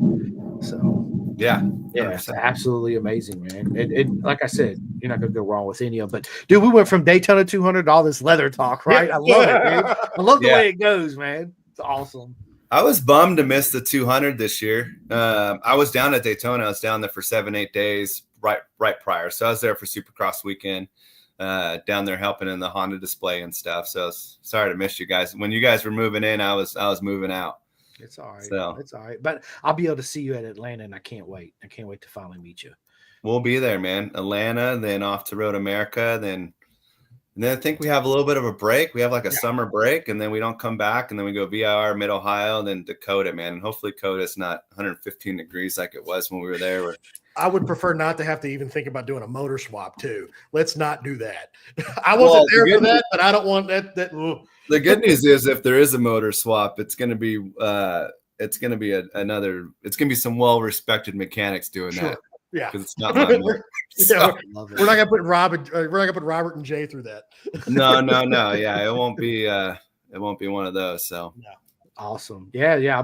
I'll see you there and at VIR. So I'll see you there too. Yep. So I can't wait to support you guys and all that good stuff. I need a T-shirt, Trevor, too, man. Yeah, we'll get you dialed in. I need to get you one too. I had some. They delivered some shirts for me at Daytona. I didn't even know about. I walked over there to Bison because I brought my suit on display, and I was like, "Are those my shirts right there?" They're like, "Yeah, we got them and brought them here," and literally they were gone within like an hour. I sold out of pretty much all of them. Good problem to have. Oh, I should have put my weekend hangover shirt on. Dude, you should have, dude, right? Weekend hangover. Let's go, dude. Big shout out to those guys. Yeah. Yeah, me and Dustin, we're always we was chatting earlier today. We always send each other shit. You know, I got this guy coming on, I got this, and I'm doing this, and I'm doing that. And we just love to talk shit. Dustin's an absolute mega guy, and so is Bobby. So big shout out to them too. Well, the fun fact, like those, I think they're on like episode like 39 or 40 or something like that now. But speaking of talking shit, I was their very first guest. Oh, you were forever talking shit. Yep. So yeah, there's a little fun fact there. If you guys ever play some weird Moto trivia, podcast trivia. If that's a trivia question, I don't know what bar that is. I don't know if I need to be there. Oh shit. I love it, man. I love it. Yeah, dude. I wish you could have been there at Daytona. I had a great time, Trev. I was just telling him it was my first time at the Daytona 200, and it was absolutely magical, man. Yeah. So it's crazy, right? It is. It's unlike any other track in the world. I mean, it is what it is. It's big. It's fast. It's the energy's different than any Moto America event. It's to me, it's more of an intense weekend as far as energy. There's a lot of tense energy going around because it's a glorified sprint race. It's unlike anything else. All the setups you can't use at any other track and yada yada yada, all that stuff that goes along with it. But it was definitely a magical race weekend event for sure. You know, especially. Go ahead. I was going to say having my BSB boys over there too as well. You know, big shout out to Harry and Matt True Love, Michael Dunlop, Peter Hickman, Richard Cooper. They all was absolutely on it this year. You know, Richard, dude, I thought Richard, he was in the running to take it. And of course he has the worst luck at Daytona, right? Yeah. But everybody was fucking magical this weekend. It was fun. Corey West had worse luck than Richard Cooper. That's just me. He did, but I'm saying, you know, the BSB boys don't come here but one time a year, right? So every time he's been here, he's had, you know, shit luck. So yeah. Did you get a chance to get outside the track? You go check out the vendors on the outside, or go down to Main Street or anything? We went down to Saturday night. Me and Eddie and the boys went out to the bike week on the strip and all that. But no, I never do because Trevor, it's I don't really watch the races while I'm there. I don't get a chance to because I'm doing this, right? I'm walking around running my mouth, meeting, saying hi to everybody, setting up schedules for podcasts and yada yada yada. So to me, that's more fun than sitting there watching the actual race. I could watch that when I leave the track on my phone at the hotel or when I get back home. I just enjoy because I don't get to see you guys very much, right? It's only a couple of times a year, and I like to get the most out of it that I can. Sure. In person and being there and having those conversations. Then, of course, I cheer like with my man Gus Rodia, right? I walk up to the wall, I get ready to start the Daytona 200, and Kev dogging on there, and I go, "Let's go, Rodeo!" And everybody turn around, look at me like this. I'm like, "Let's go!" You know. So I love doing shit like that. I almost ran out there and just grabbed a big old picture with everybody, but I know that's not the time because the mask was down and the battle was getting ready to take off. So, but did you see that Gus hit a vulture on the back straight the next day? Did y'all see that? Crazy. Yeah, a little Dunlop test. Split that bike. It looked like it split the bodywork down the middle. I was like, "What God's name did you hit?" It's like, "Oh, it's a vulture. That'll do it." Yeah, isn't that crazy? He did good that weekend. That was his first like real time to push on that Ducati. Like he did okay. Like, granted, again, the 200's its own beast, but he'll probably be okay at Barber. Yeah, they did the Dunlop tire test right afterwards. They did that last year too with Hayden. Robert and I stuck around and watched that, and this year I know they did it again, and Hayden was back out there and close to 200. It's moving on the bike that he's going to be on this year. North of 195. That's pretty good on the bike that he's going to be on at Barber. Yeah, he's on a triple R. There's no question about it. I mean, Hayden's going to be riding a Honda on a triple R. Yeah. Who his teammates and stuff haven't been announced yet, but there's going to be quite a few Hondas on the grid. No question about it. 100%. You know, it's good to see too. It's really good. Gianotto pick one up. Gianotto has one. Yep. I got Ashton Yates is going to be. Yeah, Yates is going to be in both classes, Superbike and Stock 1000. Yep. I'll have to. Yeah, it's going to be Honda's going to be very well represented, and I know obviously Trevor's happy about it, but I'm for it too. I mean, being no, man, I'm not happy about it because now there's 9 missiles on the grid. well, I finally get a missile instead of a street bike, and there's 9 other ones I got to go against. I'd much rather go against the guys on R1s and Gixxers than there's that, and ZX10s and a bunch of freaking triple Rs. That's and for BMWs, sure. Because they're fast, and BMWs ain't no joke neither. On the and a lot of people are chasing the contingency, but man, if you just look at the field, man, it's stacked. You're going to have a Honda rider that's not been named yet. You're going to have another Honda rider that hasn't been named yet. You might have a third one that rides a bagger. You have Rocco that's going to be an absolute animal that's going to give everybody freaking fits. You're going to have the 2 orange cat bikes with Uribe and Lee on it. So, geez, right there, you got 8, 9 dudes sucking up the top 10. So good luck chasing that Honda contingency. There's gonna be some brick walls you got to get through to get to that cash. Gonna be one of those. Like, here's gonna be a whole lot of guys running national level weird stuff to get some contingency money. Yeah, but it's not like Moto America money. I mean, it's getting the contingency on the club racing level for sure, but the Moto America money is pretty strong. I mean, you can obviously make a living with it. So which is a huge deal in our paddock right now. You know, I mean, that's what everybody's chasing, is trying to make a living in our sport. Honda's the only people that are paying out. Yeah, I was going to say they stepped up to the plate, which I'm hoping they'll be a factory team in the future back on the grid. I don't know. We'll see. That remains to be seen. That's a tall order. I know it is, but it would be, if we had the factories back in it, it would absolutely help the sport. Bring full factory Kawasaki, Honda, and yada HRC back in it. It would, Who wouldn't want to see that, right? Who wouldn't want to see the blue and white Suzuki factory team back in it? Well, that's what's going to make Moto America and just road racing in general great again, if you will. I mean, look just what Harley and Indian are doing. They got such a following. Of course, that's its own deal, but they're factory teams. And then so you have everybody wants to be part of something, So if you're riding a Suzuki, you don't want to be rooting for a Honda. You want to be rooting for the Suzuki. So Rocco's going to have a bunch of dudes, especially with the Vans and Hines stuff going on. So they'll probably bring some baggers over, and man, you definitely got to have it for sure. But 100%.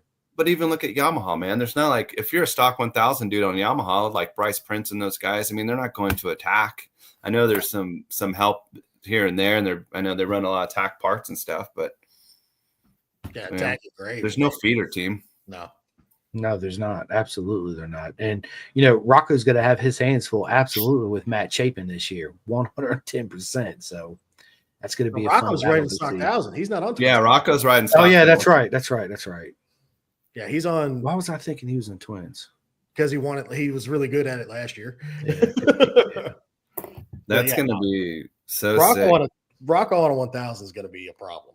Like, he's fast on anything you put him on, but this is the first time I think he's been on a proper big bike that I'm aware of. So I think you're right. Yeah. Because I know he had that R6 that he was running by himself that that one was close. I seen that lightning. Yeah, that one was close. You'll hear it in a second. But that's crazy. Yeah, Rocco on a big bike is going to be interesting. Just to see him at Road America is going to be. This is going to be weird. Like, he's going to be. I'm excited to sit on to be on the pit wall for that one. That race is going to be fun. Yeah, it's going to be fun across the board. And I think Stock 1000 is going to be the class to watch this year. Not just saying because I'm in it or anything like that. I mean, hell, I'll just be a mid-packer like always. But up front, man, the sharp end's going to be sick. Like I said, you got 8 or 9 dudes. You got previous champions in there. You got a runner-up champion. You got Superbike winners in there. You know what I mean? You got King of the Bagger winners in there. You got Rocco. That's one of the winnest MA riders ever. In multiple classes. I mean, Stock 1000 is stacker, if you will, but stacker. I hate using that word because it's hilarious. Stacker. I think overall for entertainment value and actually really, really good racing, it's going to be Stock 1000. Stock 1000, Super Sport maybe, but I don't mean because you've got a bunch of people in that too. There's some serial killers there too, man. There's been a lot of seat changes, and it's going to be great for the sport this year. I know who you mean by that, Trevor. Anyway, it's Super Sport's going to be good. Yeah. The R9 obviously came out of the box at Phillip Island and started slapping people around, which blows my mind with that tiny little swing arm. Yeah. I know. It's like, how does that thing even handle? It just looks like a wet noodle. You know? Like, and it crushed it. Yeah. It's a good, like, I don't know. I haven't seen one up close yet. I know there's a few coming to our local. August, I think, is when they're getting them. Like they're a ways out. So yeah, they're late. Yeah, they are. But hey, my buddy Eli Colby ordered one. He ain't got his yet neither. So yeah, they're still waiting on his. Yeah. I think it's great for the sport. It just goes to show. I think that the future of the sport is, the 600 class, because that's where it's kind of headed to. So we'll see. Now that I say that Yamaha doesn't have like a feeder team, I might have to backtrack and pull in the clutch a little bit on that, because if you think about it, Altus is now running Yamaha, and Altus is the factory support off-road team. Yep. So maybe now that is the feeder behind closed doors that hasn't been announced. I'm just shooting. No, it could be. You make a good point. Didn't Torin stay with them for the year? Yep. So he's on it. Lewis is on it. Torin's on a 750. Didn't he? Yeah. Yeah. Torin's racing the 750 now. He's still riding Yeah. Huh. I'm pretty sure he's still riding a Gixxer. I'm pretty because how many motors he went through last year, they're still going to keep one. Huh? I mean, they're a Suzuki dealer, so I bet they get them cheap. But they're also a Honda dealer. Yeah. So they got everything. Yeah. So it's the Altus, because they're on the R9. Strack might be the feeder team, because that's Schulte and Blake. They're on R9s too. Yeah, they're on R9s. That might be the Yamaha feeder team. Maybe. That's a hell of a team too. It is a hell of a team. They've got real funding behind them. Yeah. Yeah. Strack is kind of like the old Westby. Yeah, it is. Yeah. Very much so. Yeah. You get the same. They put out the same vibe too as well, right? Yeah. It's an exciting year, man, in Moto America. But in saying that, it's an exciting year across the world for all road racing in general, right? Did you guys watch the sprint race today? I didn't get a chance to watch it, but I got some good points in the fantasy. So I had the right team, man. I had I didn't check my fantasy right now. I had Zarco. Yeah, it was good. This is my fantasy. I got like 76 points right off the get-go. I got Marquez, Pecco, Quartararo, and Bezecchi. I didn't have any money for a good team, so I had to go with KTM. Of course, I got 0 points on that. But yeah, you may not get any points for that all year. Yeah, I might drop Bagnaia and pick up somebody else. I don't know. Or Quartararo. He's always good for I'd keep Bagnaia. He's good for a podium. Yeah, I might drop Quartararo. Yeah, here we go. And get somebody different. Okay, yeah. Black Crush. Other than my Honda boy, the other guys right on the money, man. Yeah, they are. Yeah, Zarco did really good. I was like, yes, it's good to see them. I should have turboed him. Well, you got tomorrow. Yeah, no, you can't turbo him now. It's early days, though. It is. It's only a race 2, man. You got 21 more races. Yeah. What team? What fantasy league are you in? Are you in my league on here? I didn't know you had a league, man, but I'll join it. Yeah, it's Pin the Gas podcast. Okay. Was this MotoGP fantasy? Yeah. Yeah. I tell everybody at the end of the year, whoever wins the top, they get a prize. I don't know what that is yet, but I'm gonna come up with something for sure, like a signed poster from somebody or. You said pin the podcast. Pin the Gas podcast. Pin your ass podcast. Is that what it is? Pin the gas. Got it, man. You got 54 players. Now you got 55. Sweet. I like playing stupid games like that. It's fun. It's frustrating too as well. You're like, God damn it. I ain't getting no points. What are you doing? Dude, me and Trevor have been going back and forth in Supercross. Now it's like I can't be a Chase Sexton fan anymore. So it's like Trevor's murdered me the last 3 weeks. Like, damn it. I need to join that league. What league is that?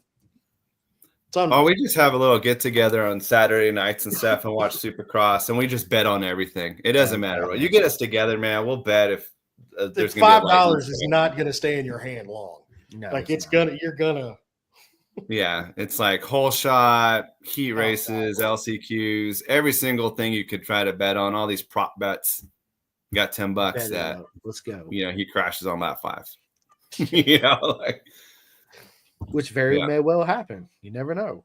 Especially it's an off weekend though, so no Supercross tonight. Nope. They're taking a break, and then they go to Birmingham, Alabama next week. We'll be down there after that. Huh? You going down to that? Yeah, we have the kids' soccer in the afternoon, like 12 o'clock. But then right after that, we'll just jump in the old Pilot, and it's only 2 hours down the road, so that'd be fun. Yeah, absolutely. I need to make me. I've been to one motocross professional AMA in my life. I definitely want to do it again because it was absolutely amazing, Trevor. Like the energy, the tension, the shit talking, the beer drinking, dude, all that shit, dude. That's where it's at. We need that Moto America. So you went to an outdoor national, like an outdoor motocross. Yeah. Supercross is a whole different. Supercross is a show, right? It's like it's owned by Feld Entertainment. So Feld owns everything. So anything stadium wise or entertainment wise inside a stadium or arena, it's all Feld all the time. Feld owns Disney on Ice. Yeah. So Monster Truck, it's all Feld Entertainment. So it's a legit show. You get the fireworks and the intro music and the voice of God, like riding the number of 94 Suzuki Progressive from Germany. So like it's a really good show, and the racing's up and close and personal. You go to any of these events in a stadium, there's not a bad seat in the house, and it just blows your mind how high these guys are flying in the air. And man, I'm no slouch on a motocross bike, and I've had my fair share of race Supercross too. But dude, I'd much rather do 190 miles an hour than jump a 75-foot triple any day. Bro. So I was humbled because I was talking all this shit to my guys, and they took me to a motocross track, and I seen that shit, and I was like, yeah, okay, I'm a pussy. Yeah, I'm gonna stay down Hammer right on the outside. You guys, it's all you. Yeah, it's all you, boo boo. Yeah. That shit's intense, dude. The balls you guys have making those jumps like that's just fucking incredible. I want no part of it.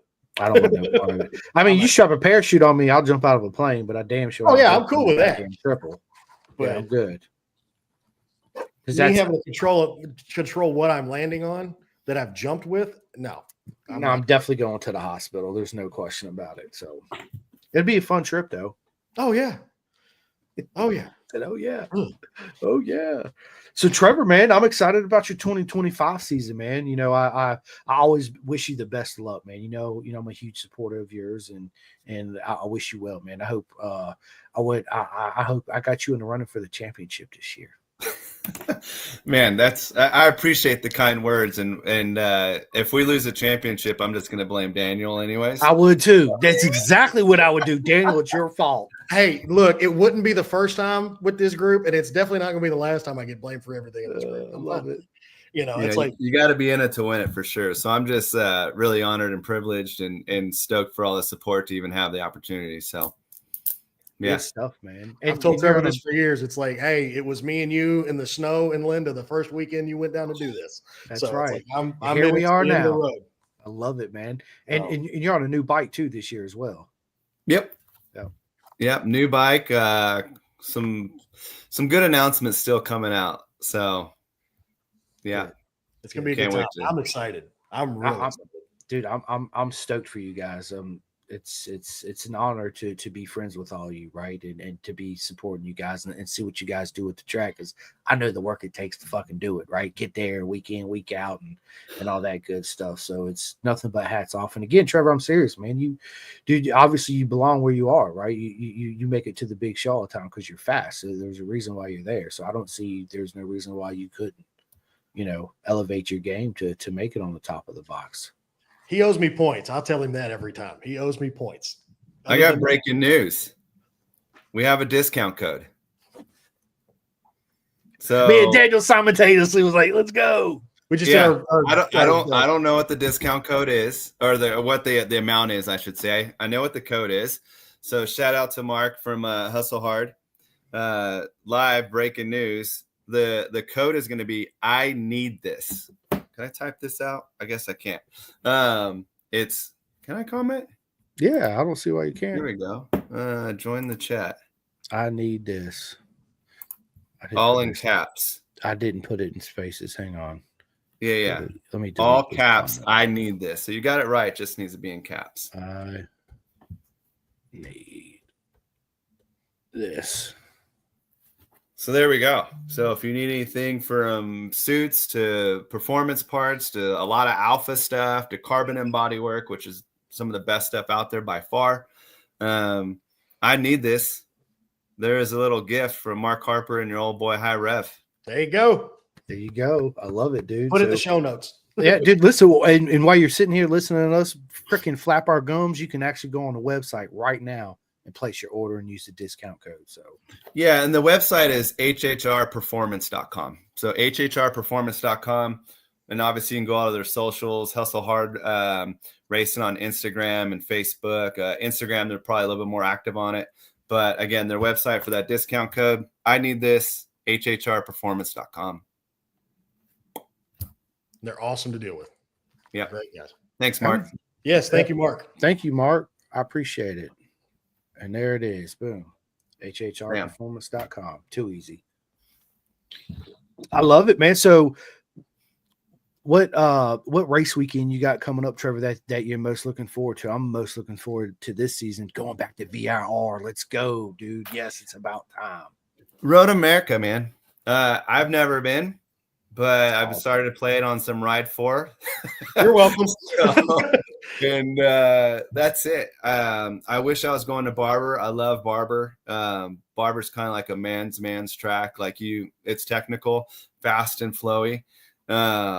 Road Atlanta, I'm looking forward to as well for redemption and see how we progress. I mean, because we were a top 20 team on a 171 horsepower street bike, and this year I know the horsepower will be right around 220. So we're going to be pretty good there. But truthfully, Road Atlanta hurts. It absolutely hurts. From 10A to down to 12 hurts. The S's, everything else like that is totally fine. Turn 5, it's a bunking Bronco trying to hold on and not wheelie over the hill and jumping the curves and stuff like that. But 10A to turn 12, man, just grit your teeth and go. It's like it's like when the gif. It's like Michelle from Full House. Wait, guys, I have little legs. That's exactly how it was. I'm on the back straight. You're right here, and all of a sudden they get to the thing, and it's just like that. I'm like, they're gone. Shit. Yeah, they're gone. I couldn't even draft anybody, so that was frustrating. So then I'm just sailing it in there so much further, and I'm 220 pounds before I strap on my 11-pound 4SR suit. So that's a lot of meat and metal to slow down, know. So that gets a little taxing. But yeah, for sure, Road America. I'm looking forward to going to COTA again. I know they repaved it and took out all those bumps. Man, COTA was in bad shape. For being an international track, I couldn't have been more unimpressed with the surface of that place. I mean, coming in, I think turn 12 is the corner to the left before you go on the back straightaway. Yeah.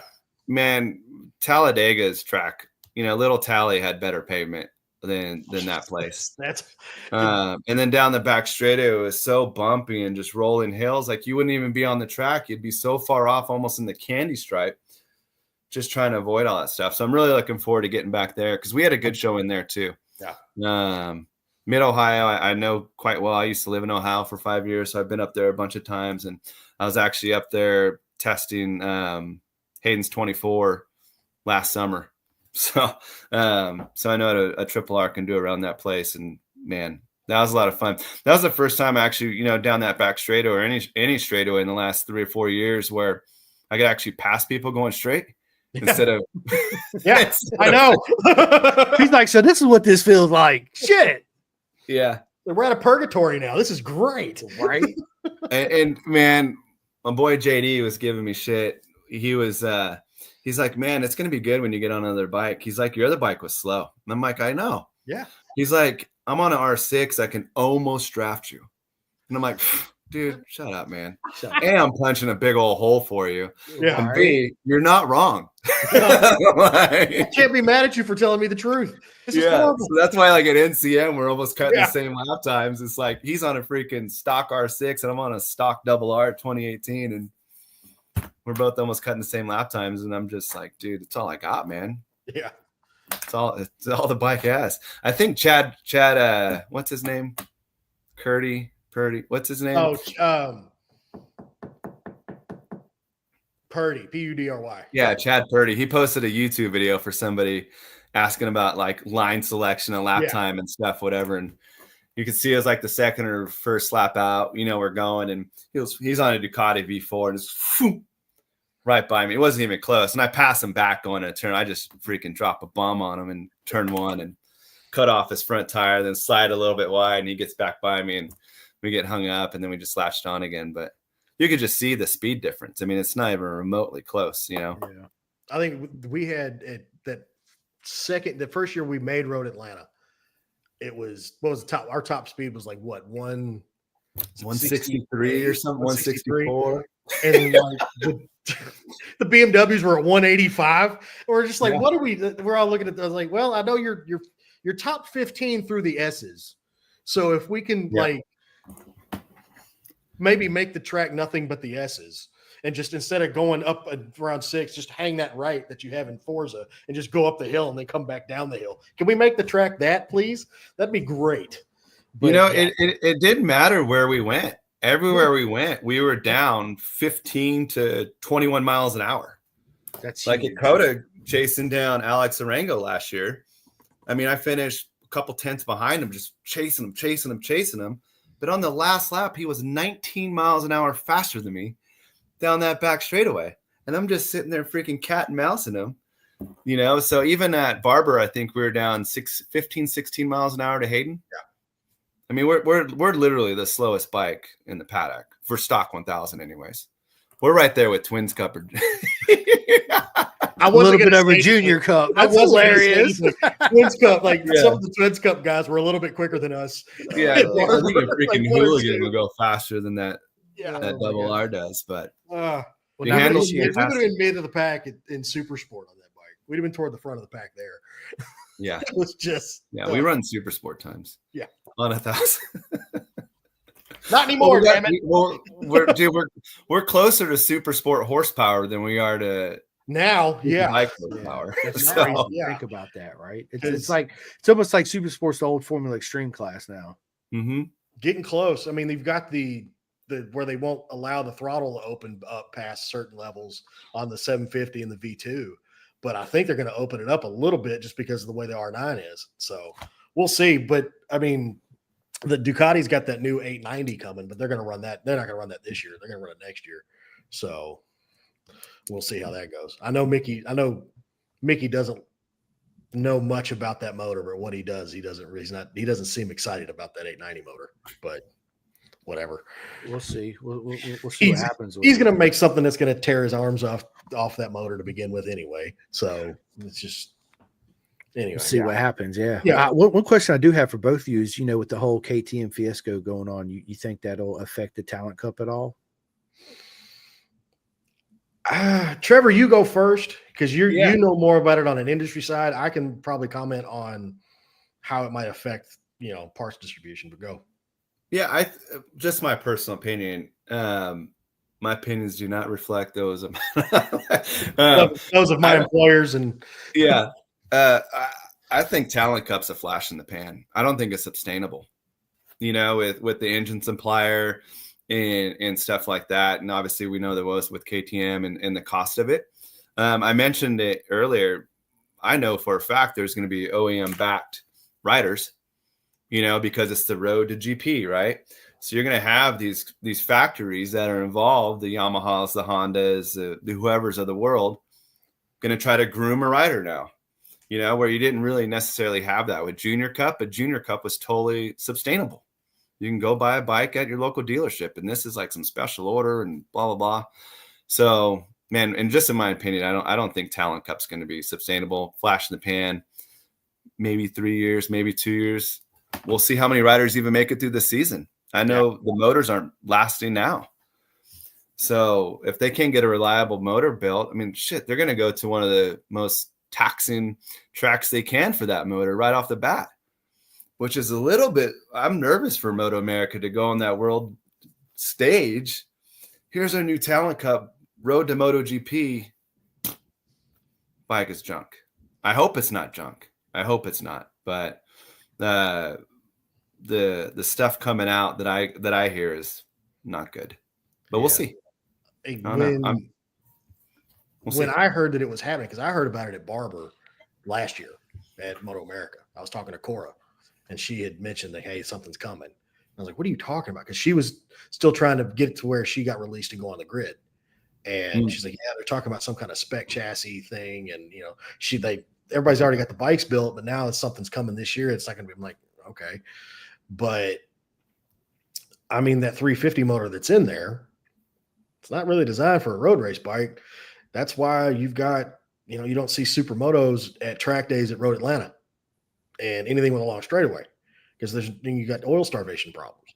So you spin this thing as high as they're going to try and spin it with no slipper clutch. Like they tried this years ago when they had the Red Bull Rookies Cup here. How many bikes did you see with fairings off in the paddock that hadn't been crashed yet, but you've got a motor out of it? So with the Rookies Cup stuff? Oh, with the KTM stuff. KTM stuff way back in the day. Well, when it was Milwaukee 250s. No, it wasn't. No, this is when the KTM. It was KTMs. Yeah, well, that was like USGPU or whatever. Yeah, something like that. Yeah. If this was the Red Bull KTMs, it wasn't Hondas. Yeah, because that as much shit as I've talked about everything Honda and GP, they'll build a Moto 3 bike that's going to last. Like, that's not something that they don't know how to make a bad one. Sure. But it's the 350 KTM. It's a KTM. I've got a KTM in the garage. I'm not trying to spin it that hard. So. And where's the ROI on that for KTM? Where's the translation? How are you going to take a kid on a Kramer? And it's just a kid, right? An adult's not going to ride these things. You're not going to see anybody riding track days on these things because there's no support or anything like that. It's a one-off, whatever. So you're not even going to see these like on a KTM showroom. So where's the return on investment? Where are they going to sell these things to? You're going to have 10, 15 bikes, maybe less than 20? I heard there's only 13 on the grid so far. Yeah, 13 Kramers. Out of the 30 in Junior Cup. And how many people KTM's in financial trouble? Shoot, this will be one of the first things that gets cut. We're not supporting 13 riders. Like KTM USA said they were okay. Like, hence the reason why they're still paying Sexton and Plessy and all that. That's Red Bull money, though. That's a whole different animal. Not arguing that.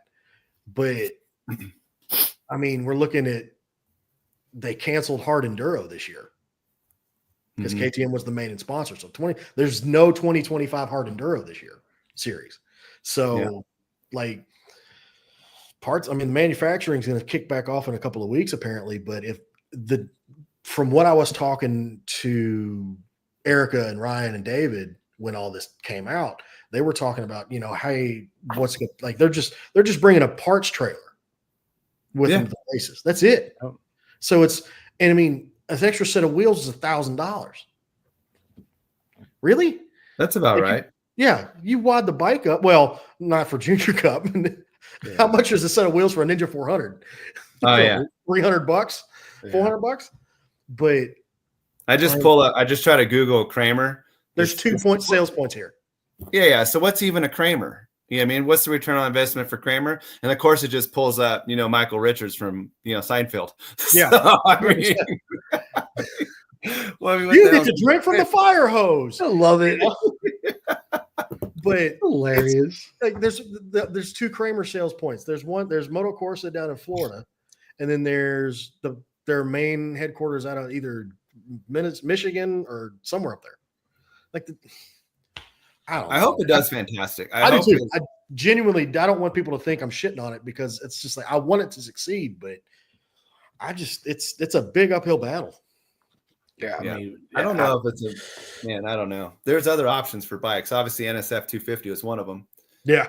I mean, that's what everybody else in the world races. So why aren't we, right? Like I'm not here to bash them because I'm not. I just want, my main thing with all this too, Trevor, is we need a truly cost of entry level class for our sport to grow for your average mom and dads to get their kids into racing, right? And 30,000, you buy 2 talent cups and some spares, you're 70 grand in the hole off the jump.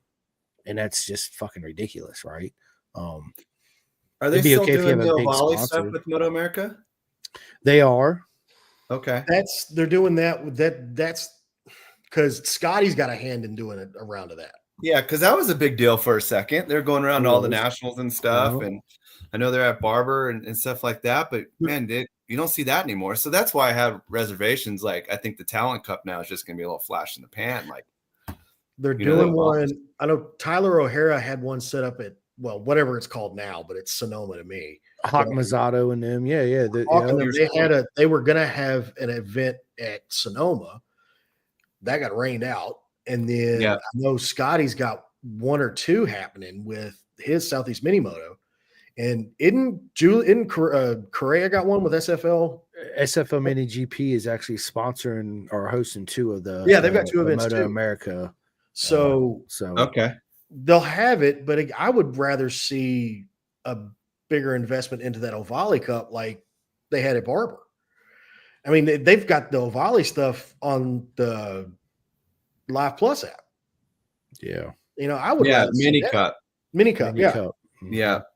They got they're sponsored by Mission Tortilla. Yeah. That's good. I'll tell you what, Mission Tortilla has good tortillas, but their chips are horrible. The chips suck, dude. Let's just get it. Yeah, no bullshit. I thought the same thing. I'm like, oh, cool shapes. You bite it, you're like, this is horrible. Are you kidding me? Yeah, that's why they give that shit away at the track, man. Dude, not only give it away at the end of the weekend, bro. It's boxes full of that shit. No, you come by the truck, they're like, take it all. We don't want to take it all back. Yep, take it all. Like little motorcycles. I mean, they did have some pork grinds that they brought at Jersey that were really good, really? though. Yeah, they had some pork grinds, and he's like, hey man, you're supposed to pay for that. I was like, thanks, bud. Yeah, I'll smash some tortillas, but you can keep all those boxes of chips. All of them, every single bit of them for sure. I don't care how much cheese. Well, we know what sticker's not going to be on Trevor's helmet this year, right? No, that's hilarious. It's going to be like Progressive. Progressive is the new Mission Tortilla. Those guys are everywhere. Yeah, they are everywhere. Yeah, I'm not going to say anything about Progressive. They're one of Factory Honda sponsors and everybody else. Stop talking. Every other OEM. But they're everywhere, man. I was watching soccer this morning. And they're on there like, geez, just printing money. Well, they are just printing money. Dustin Emily Ray says way too high for normal people talking about Talent Cup and my 2 favorite guys. Well, what about me, Dustin? What am I, chopped liver? He's talking about you. That's dead wrong, man. He's talking about you and Trevor. He doesn't. They don't like me. It's fine, bro. I got a face for radio, so if this wasn't a podcast, it'd be great, But right, I'm just giving you a hard time, Dustin. I appreciate it. It's hilarious.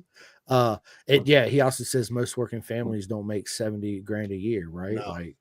No. And then Arai Ray says, "Look at this trio. I know it's a bunch of we're the 3 musketeers for sure." 100%. I would love to sit down with you gentlemen at Road Atlanta after like Friday or Saturday, shit, even Sunday, if you pack up and go away and we could sit down and do a live. I say do a live. It's hard sometimes with the internet connection. Once you go live, it's like the stream gets kind of fucked up. We could definitely set that up because down in our pit and down in the paddock, we do a little hospitality. So we'll have space there for sure. We go way too big for how big our small operation is. We just look pro, go slow. But we definitely have hospitality down there. So we had a massive celebrity sneak us last year. We won't talk about it. You, Trevor, you know who I'm talking about. He took my phone to take a picture with us all when everybody freaked out when he was there. Your main boss? Oh, Ishi-san. Yeah. He showed up like everybody but me freaked out because I didn't know who he was. President of Honda. Yeah, he's the president of Honda. I'm like, yeah, come on, hang out. And everybody's like, huh? I'm like, I don't know what's going on. So it's like, come on in, dude. Let's go. Yeah, I love it. I like how when GM 99 was telling his story to Moto America, I'm like, bro, that was my story, dude, that I told you. And you tried to own it, you motherfucker. That's hilarious. I got what that are you doing? As he was saying that, I was like, oh no. It's hilarious. Oh, People. Yeah. He's like, so Ishii-san is out. So his tour with Honda ends April 1st. So I think he's moving to Brazil or South America somewhere. So they rotate the Japanese staff every 3 years or so. So his tour with the Honda is over. So he was at Daytona, and I made sure I said goodbye to him. And nice, nicest guy in the world. Super nice. Awesome. There he is. He was awesome. Yeah, love it. I freaked out for him. I'm like, wait, who is that? And Topol's like, yeah, that's the head of the company. I'm like, y'all could have warned somebody. Yeah, it was Jeff, right? We're sitting there and we're about to go out. Was it quali or going out for the race? No, it was one of them. It was afternoon practice. It was I was suited up, ready to go out, and Jeff, who works for Honda too, my boy, he's like, oh, there's Ishii-san. I'm like, oh, yeah, okay. Well, not going to go out for a couple minutes. Good thing it's a 30-minute session. Yeah. Let me spend some time with him. And I'm just thinking he's some random guy in the back. On double R. And I'm like, man, because I cash out my vacation. He's like, who's your sponsor? I'm like, well, you kind of, because I cashed out my vacation to do this. Yeah. So he's like, oh, we must change. And I'm like, yeah. And sure enough, look at Honda now, man. So yeah, you could thank that guy for sure, Ishii-san, for bringing Honda back to the Moto America paddock with a couple guys behind the scene and stuff too. So yeah, 100%.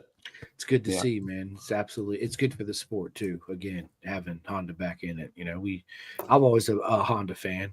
Obviously, the RC45s, the 51s, yada yada yada. They've always made Honda to me, man. When you jumped on the bike, my second race bike ever was an F2, right? Because I got it for like $1,000, whatever. Yeah. Dude, it's a great feel, great confidence building right off the jump. It's just something you just get on and go fast and not have to worry about it fucking grenading itself all over the place all the time. Right. And easy to work on. Parts availability is fucking stupid because there's a million of them everywhere. It's one of those. They're just a great all around package. Hondas are in general. I think along the way that they lost their way. Of course, like most manufacturers do, right? They do, Trevor, right? Man, I'm right here. Man. Dude, I know you are. I'm not talking trash about them. I'm just saying, they just like look at Yamaha. They lost their way for a little while too, right? So it's Kawasaki definitely has. Kawasaki's not great right now. No, but they make more money building submarines and trains and planes and all that bullshit. Oh yeah. Motorcycle, they're the biggest manufacturer out of all of them, right? But as far as motorcycle wise, they're one of the smallest for sure. Yeah, heavy industry. They're one of the largest in the world. Kawi is. Yep. The number one motorcycle manufacturer is a company called Hero out of India, and then it is 110%.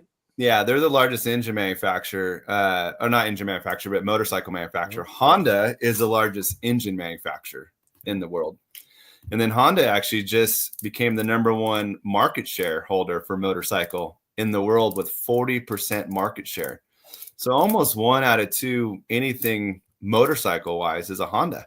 Yep. Now, of course, a lot of it's different countries and stuff like that, smaller displacements. It's not a bunch of triple R's out there, but, a bunch of 125s and stuff throughout the world. But man, 40% market share for motorcycles, it's mind blowing. Like what? Yeah. Almost 1 out of 2, anything 2 wheels sold is a Honda. Well, the most used vehicle with an internal combustion engine is a Honda Super Cub. Super Cub. Yeah. It's the number one selling. I still want one. I still want one of the old ones. They're great. Number one selling vehicle, period, of all time, with well over, I think it's a billion something. It's crazy. And the next closest one's like a Toyota Corolla, like at 400 million. Yeah, it ain't close. Like it's not even remotely close. Not even. I'm paraphrasing. But in those realms, I don't know the exact numbers or anything like that, but it's not even remotely close. But yeah, you're right, Daniel. The number one selling vehicle. Because over there, they're treating it like a Honda Odyssey. There's 9 people and a freaking monkey riding that thing. You know, and they're on the back tire. That's the best part. Hilarious. Those guys got their whole freaking family on there, you know, going down the street, doing wheelies, giving it the beans. Yeah, man, it's absolutely insane. And I love the fact that they come out with, you know, the Grom format and the Z125s and all that. Man, what a cool concept, right? I also think the way our market's going too here in America is obviously geared towards smaller bikes in general, right? As well. So to see stuff like that and products come through, and you know, why would you buy a Z125 or a CF Moto Papio SS over a Honda Grom when, dude, the aftermarket scene for a Grom is just stupid ridiculous, right?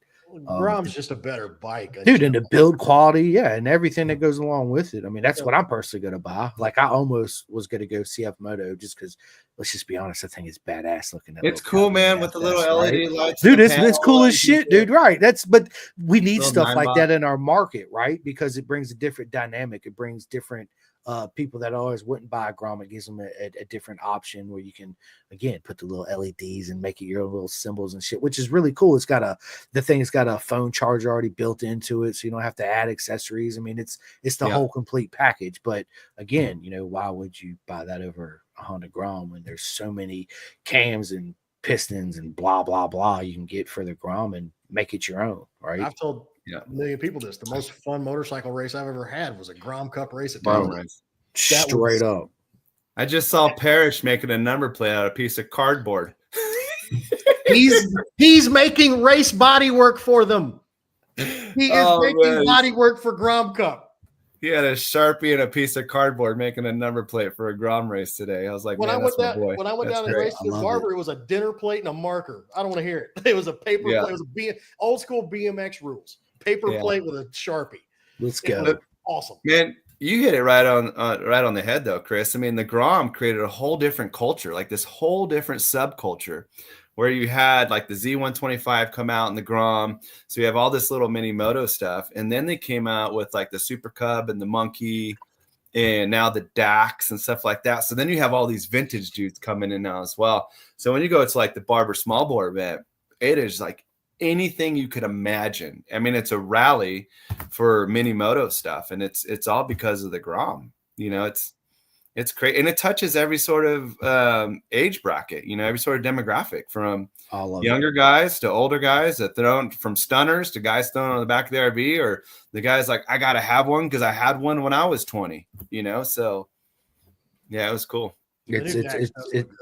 It's a great market. It really is. And I remember when they first come out, I even told my buddy and my wife, I said, this bike right here, this Grom, is going to set a whole new culture that's going to come with, you know, behind it. And it's absolutely amazing to see.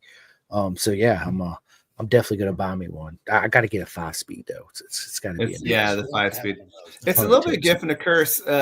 You know, I won the Grom Cup. I know you did. Yeah. Let's talk about the Grom Cup. Let's go now. They brought me in as a ringer. Yeah, they did. They brought me in as a ringer. I guess one of the journalists, we were launching 24 Grom, with the 5-speed and stuff on it.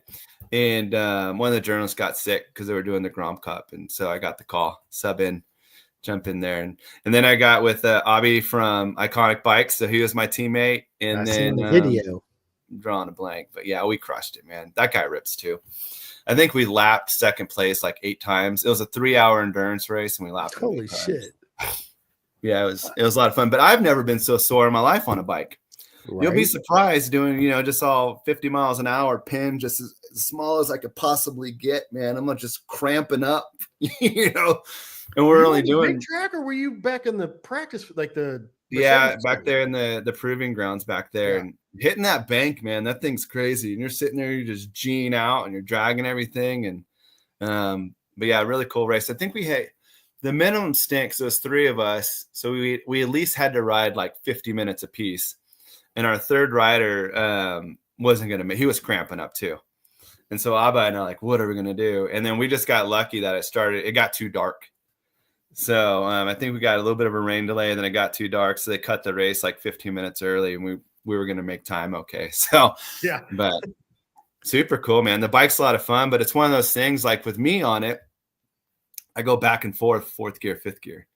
Like I have to be in the draft to get to the 5th. and then she'll start slowing down. Got to put it back into fourth, and it's just for a second to get the RPMs back up and back in the fifth. I'm like, duh, duh, duh, duh. That race I did at Barber with Adam, like you can't, even in a draft, there's no way I'm going to be able to do anything. Like I'm in fifth going up over tunnel jump, and I'm back into fourth because literally you go into fifth, you start going backwards. It was you go backwards. Yeah. Oh, the Talladega, I just left it in fourth and I just braked a little bit. Everything else was pinned. But yeah, it's more of just like an overdrive. It's not for additional top speed. The bike really doesn't go any faster. It's just an overdrive to get some of the RPMs down, more for longevity probably than performance. But yeah, they're great fun. Like the best part is Honda pays contingency money on a Grom. That's so much fun. It's like if I could get one, I'd be all over it. But I've got too many motorcycles now. So yeah, I'm actually gonna sell my RC51 and I want to invest more in the podcast. I know, but I don't ride it, dude. It just sits on my garage. That's okay. Don't do it. Everybody says Trevor, I've been saying the same thing for a year. Like, man, I had an 03 RC51. I wish I still had that thing. That was one of the most fun bikes I've ever ridden. Tank slapper happy. Yeah. But man, just the joy that when you fire that thing up, and man, it's such a fun bike. She's a gem. She's an 03 with 16,000 original miles on it. So. Yeah, I mean, it had personality and stuff. It was legit like a super bike back then, where you jump on a Triple R now, even a Triple R with 200 something horsepower is a sewing machine. Yeah. The thing was sick back in the day. That's like, isn't that like the last bike you could buy from the dealership that was was an actual HRC engine in it, like just HRC build, like it had an HRC part number. It was it's the only one of the only bikes that come from the factory that stamped HRC on the cases. Yeah. I do know that on the cases it did. Yeah, besides the RC45, it was the history behind it too. The way that they dumped the RC45, created this bike with HRC solely to be Ducati and everybody else at the V twin, and they did. So it's a very special bike in the whole history of schemes, even over the RC45 and the RC30s and all that. It's because it was a purpose built machine to do one thing. It's beat Ducati at their own game, which they did. So and then they started allowing the 1000s ins with the inline fours because everybody kept crying, and it changed the fucking game from there. Don't be a corner marshal and try and pick one up, though. Right? I've had to pick 2 or 3 of those up, and it's not fun. They're heavy when they're on their side. They are a heavy bike for sure, but they're beautiful machines. And you're right, awesome. Trev. But when you fire it up, it's you get that gear driven cam line and just it kind of sounds like a George Jetson machine, kind of in a way, right? With that little whine and then it's just different for sure. I had a 2-into-1 full tie Jardine on mine, and it kept blowing out the welds. Right when it hook up to the mounting bracket with all that back pressure and stuff, legit just blow right through that tie. I got that's what mine has is a 2-into-1 Jardine, but I took the Jardine off. My buddy had an Aprilia Tuono, bought a gray slip-on for it, sold the bike, and it was just sitting there. He's like, "Here, just take it, sell it, whatever."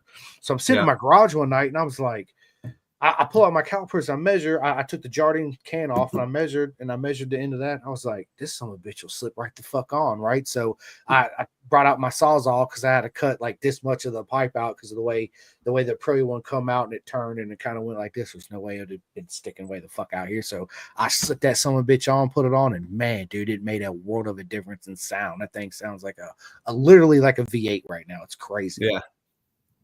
Man, so much fun. There are a lot of either that or I'll sell my Ducati race bike that has a blown motor in it. It's got a lot of fucking parts on it, right? So I could Ducati and blown motor. It's right. It's hand in hand. What are you talking about? That's guaranteed right there. Yeah. That's kind of like the unwritten rule, right? Like, yeah. I mean, I hate to kind of sell her, but it's not like I don't know a guy. But the problem is, like, I had the money for a motor, Trev, right? This is the issue. I tell the story all the time. I had the money. I found out, I was like, I got $6,000. I'm gonna send it back off to EDR. I'm gonna get the motor done. I'll be back doing track days. And I'm late at night fucking around on my phone on Facebook Marketplace. I see this 03 RC51 in Eden, North Carolina it had 15,600 original miles on it, and it was mint. And I was like, so I called the guy the next day. I was like, hey, I want to come look at the bike, and that's where my money went. So I bought the RC instead of the motor for the bike. So it's all right. Was it worth it? Absolutely. Yeah. Right. For sure. So, I mean, I thought about that too, because that bike's got, Fords, Marcini rims, blah, blah, blah. Yep. I can just sell all that shit and buy me a Grom and a new laptop and all that other bullshit I want. So, yeah. We'll see. We'll see how it plays out and pans out. Yeah. We'll figure it out. It's all just metal and plastic. It is. It's just all money. it is. It's just money. It's all fake anyway. Let's just be honest, right? Yeah, I keep deciding if I'm going to sell my double R. I mean, I thought you were going to sell that. Me too. I don't know why. I don't know why I'd want to, man. I got all the spares in the world for it. I got. She's just sitting out there. It's a great handling motor. It's a great track day bike. An ex-former race bike. It was a street bike that identified as a race bike. Yeah. In so many different ways. Yeah, but why? It could just be a paperweight out there in the garage for all I care. And if I need to go ride, I can go ride. It doesn't cost me anything for it to be on standby. No. I still haven't ridden that thing. My bike? No, I haven't even sat on it. Oh man, you can ride it anytime you want, man. Don't threaten me. Yeah. I'll ride it at NCM one of these days. Like I was telling Daniel, dude, my buddy Kyle Onsworgs let me sit on his Harley race bike in the bagger class, and that day had said something, and I was telling him, I was like, man, if somebody ever let me ride one of these, the first thing I'd say right before my visor goes down and grade pull out is, I've never crashed one of these before. Let's see how this works out. Yeah. It'd be a lot of fun to ride, though. I think riding a bagger it's just a different experience, right? It's big, it's heavy, it makes a shit ton of fucking torque. It'd be a lot of fun for sure. It is a different experience. Obviously, I haven't ridden a bagger in that sense, but I have no problem freaking throwing around a Goldwing. So, yeah. So yeah, it's a different animal, different experience. But once you get going, you get a feel and you just understand where the weight's going to go and where you want to put that bike, man. It's riding. Use it to your advantage with the weight, right? Absolutely. And dude, that brings me to a point, man. I always wondered if Honda was going to get into the bagger racing with the Gullwing, some sort of type of deal. The bagger is might as well just be hooligans. It's a V-twin class. Yeah. So we don't have a V-twin bagger. We do. I know, but I'm saying in the future, maybe that's something Honda might, get into. I could see him getting into that for sure. If that class is still around, I think they would be. I mean, it would just bring that customer base, right? Just like the other OEMs. So, but that's why the Goldwing's not there. We have a flat 6. It's not a twin. You got to have a twin. Yeah, and that's the way. Really, you don't see any other OEM do it. The Yamaha V-Star. Where's that thing at? Where's the Stratosphere, the Stratoliner, and Stratoliner? Yeah, and how big's the Kawasaki Vulcan get nowadays? You think I would know because I'm in all these dealerships, but I think you don't see big bore cruisers from the OEMs anymore. So it's usually like 1,300 is about as big as a lot of these guys go nowadays. The Fury's what, 1,300? 1,300. 1,300. Yeah, that's a great bike too. Really easy to deck the pipes out, but yeah. I mean, I'm just talking about for like your average person that don't give a shit about dragging nothing, but it's 100%. Great, get on the back. Let's freaking go ride the parkway or whatever and have a bite to eat for lunch and come back. That bike lives and dies by its color. If we have a color that's not favorable, then it kind of dies a little bit. But when a new color comes out, it really takes off. That bike has been unchanged since 2009. It was a 2010 that came out in January of 2009. Yeah. And it's been the same, and they sell out every single year. It's a classic. Yep. It's an absolute classic. And like I said, just depending on what color it is, decides on how successful it is. But we sell everyone. Honda makes, not we make, but Honda makes. Yeah, you've got the Ludo and the dogs are back there working on them, right? Yeah. Yeah. But no, it's a great bike, man. It's the longest wheelbase Honda's ever produced. Yep. It's longer than a Rune? It's longer than a Rune. Yeah, it's pretty freaking long for sure. My buddy had one, and I enjoyed riding it. It was a great bike to get on and like I said, just cruise around. So, well, listen, gentlemen, dude, we've been on this for over 2 hours. Yeah, it's been a while. We've been going for a while. Yeah, so it started out all things Daytona 200, and it turned out to be the Rev Trev Daniel and Simcoe show. So, yeah, Rev Trev, you like that? Yeah. But yeah, so listen, gentlemen, we're definitely going to sit down and do this again. Trev, I can't wait to see you in Atlanta. Maybe you can hook me up with some tickets to get in for the weekend. Yeah, we got you. We'll figure it out. Right? Yeah.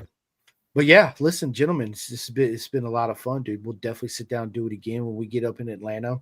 I'll come over there in the pits with you. I'll bring my laptop and all that, and we'll sit down and we'll absolutely catch up and do all. Yeah, we'll get everybody. We'll do it all again. Bring all the team members. They can come in and say hi and sit down and yeah, talk all things racing too as well. So everybody knows what I'm gonna say. Thank you guys so much for watching in this, and I appreciate it, because if it wasn't for Daniel and High Rev Trev and everybody coming on here, I wouldn't be doing this. So it's a big shout out to you guys. You guys and girls are the ones that make this possible for me to do it. If you guys have not yet, hit that like and that bell. You know, I get tired of saying that, the ding ding ding, right? It helps me out a lot, please. And you know, you can go to Podbean. That's where all my podcasts are. I've been having this issue with Spotify here lately where it only shows I have 100 episodes. Really, I got like 360 something episodes out there. So I don't know what's going on. We keep emailing back and forth. I don't know. We'll figure it out eventually. But if you guys and girls go to Podbean, it's a free app. Download it, Pin the Gas Podcast. Because you blew out their data, man. You take up too much storage. You got 400 freaking episodes a day. I mean, hey, I enjoy doing it, man. You know, so it's something that I'll absolutely continue to do. So yeah, you know, big shout out to all my sponsors out there. You guys know who you are. I just went over the list earlier. It's long, but you know, big shout out to everybody. And you're not going to go wrong by a Bison suit or 4SR suit or any of those, you know, TST Industry, whatever. They're all my friends, Ghetto Customs in the industry. So show us all the love. Go buy from your fellow racers and companies within the industry, and that helps us out too in the long run. So it's good for everybody in the industry. But I'm gonna let you two gentlemen in this podcast right now. Daniel, I'm gonna let you go first. I'm gonna let Trevor go because I don't know what to say right now. Trevor's I put his ass on the spot. He's like, not me. All good, man. Hey, I appreciate the little extra airtime here. Obviously, I was just sitting around and watched TV and no Supercross or nothing. So pretty stoked to jump on and catch up. And it's way easier doing this than just jumping in the chat. So sponsor wise, I have to look at my new leathers here because the posters are. Yeah, they're all up there. Yeah, just don't stand up. Yeah. For the love of God, do not stand up. Yeah, first and foremost, for sure, John Cook, the dude. Man, he's the main reason why we're going racing in 2025. Obviously, my wife, Honda Racing, Hustle Hard, 4SR, Fastline track time or track days, Real Steel, and Team Sloppy Sprockets. And, of course, my wife, my girls, my family, and the guys that will be announced in the future. Can't wait to get that news out. And, yeah, man. Look forward to it. And obviously Pin the Gas Podcast for having me, and my boy Daniel. Boy Daniel is my equipment manager. So, you know, if I look good, I feel good. So if anything goes wrong, it's because I don't look good, and it's going to be all him. So shout out to Daniel and Robert and Jay and Travis and Mike and all the boys at Sloppy Sprockets and T3LB and Jay and everybody, man. So can't wait to get the band back together here pretty quickly. It's definitely a full-time job trying to make Trevor look good. So. I'm sure it is. Face the radio, man. Face the radio. Face the music, baby. Let's go. I love it. And listen, don't forget, go to hhrperformance.com. Use the discount code, all caps, I need this. And you guys are welcome, man. So yeah, listen, gentlemen, this has been a lot of fun. I can't wait to sit back down and do this again. And I will see you. Just Road Atlanta's April? May 3rd and 4th. Okay, yeah, that's right. It's the first weekend of May. So yeah, I will see you guys in a month's time. For sure. So we'll jump back on after Barber because I'll be down there quarter marshal and I'll have all the things to say. Yeah, for sure. You know, Trevor wants to jump on in too. You're always listen, Trevor. I tell all my friends this, dude. You're always welcome on Pin the Gas. Whenever, all the time. You comment in here, you want to jump on. All you gotta do is put me in, coach, and I'll send you the link. Jump right in. That's it. Put me in, coach. And remember, on this note right here, ladies and gentlemen, don't forget, it's always Daniel Shoemake's fault. That's right. It usually is. That's going to be the name of this podcast. What's like Daniel Shoemake's fault. 7 degrees separation from Kevin Bacon. That's what it is. It's always Daniel's fault. It's always my fault. All right, gentlemen. I hope the rest of your weekend is proper mega as you are, and can't wait to do this again. And we will see you guys soon. See ya. Right. Love you, mean it. Bye. Let me end this. Calling all two-wheel enthusiasts, get ready to rev up your earbuds with Pin the Gas Podcast, the ultimate motorcycle racing podcast, hosted by Chris Simcoe, one of our very own excellent leaders here in Roanoke, Virginia. With expert analysis, behind-the-scenes stories, and exclusive writer interviews, Pin the Gas Podcast delivers the adrenaline rush of the racetrack straight to your ears. Whether you're a diehard fan or a curious newcomer, you'll gain insights that will transform how you watch and understand motorcycle racing. On your favorite podcast app, join Simcoe as he takes you on a high-speed journey through the world of motorcycle racing. Pin the Gas Podcast.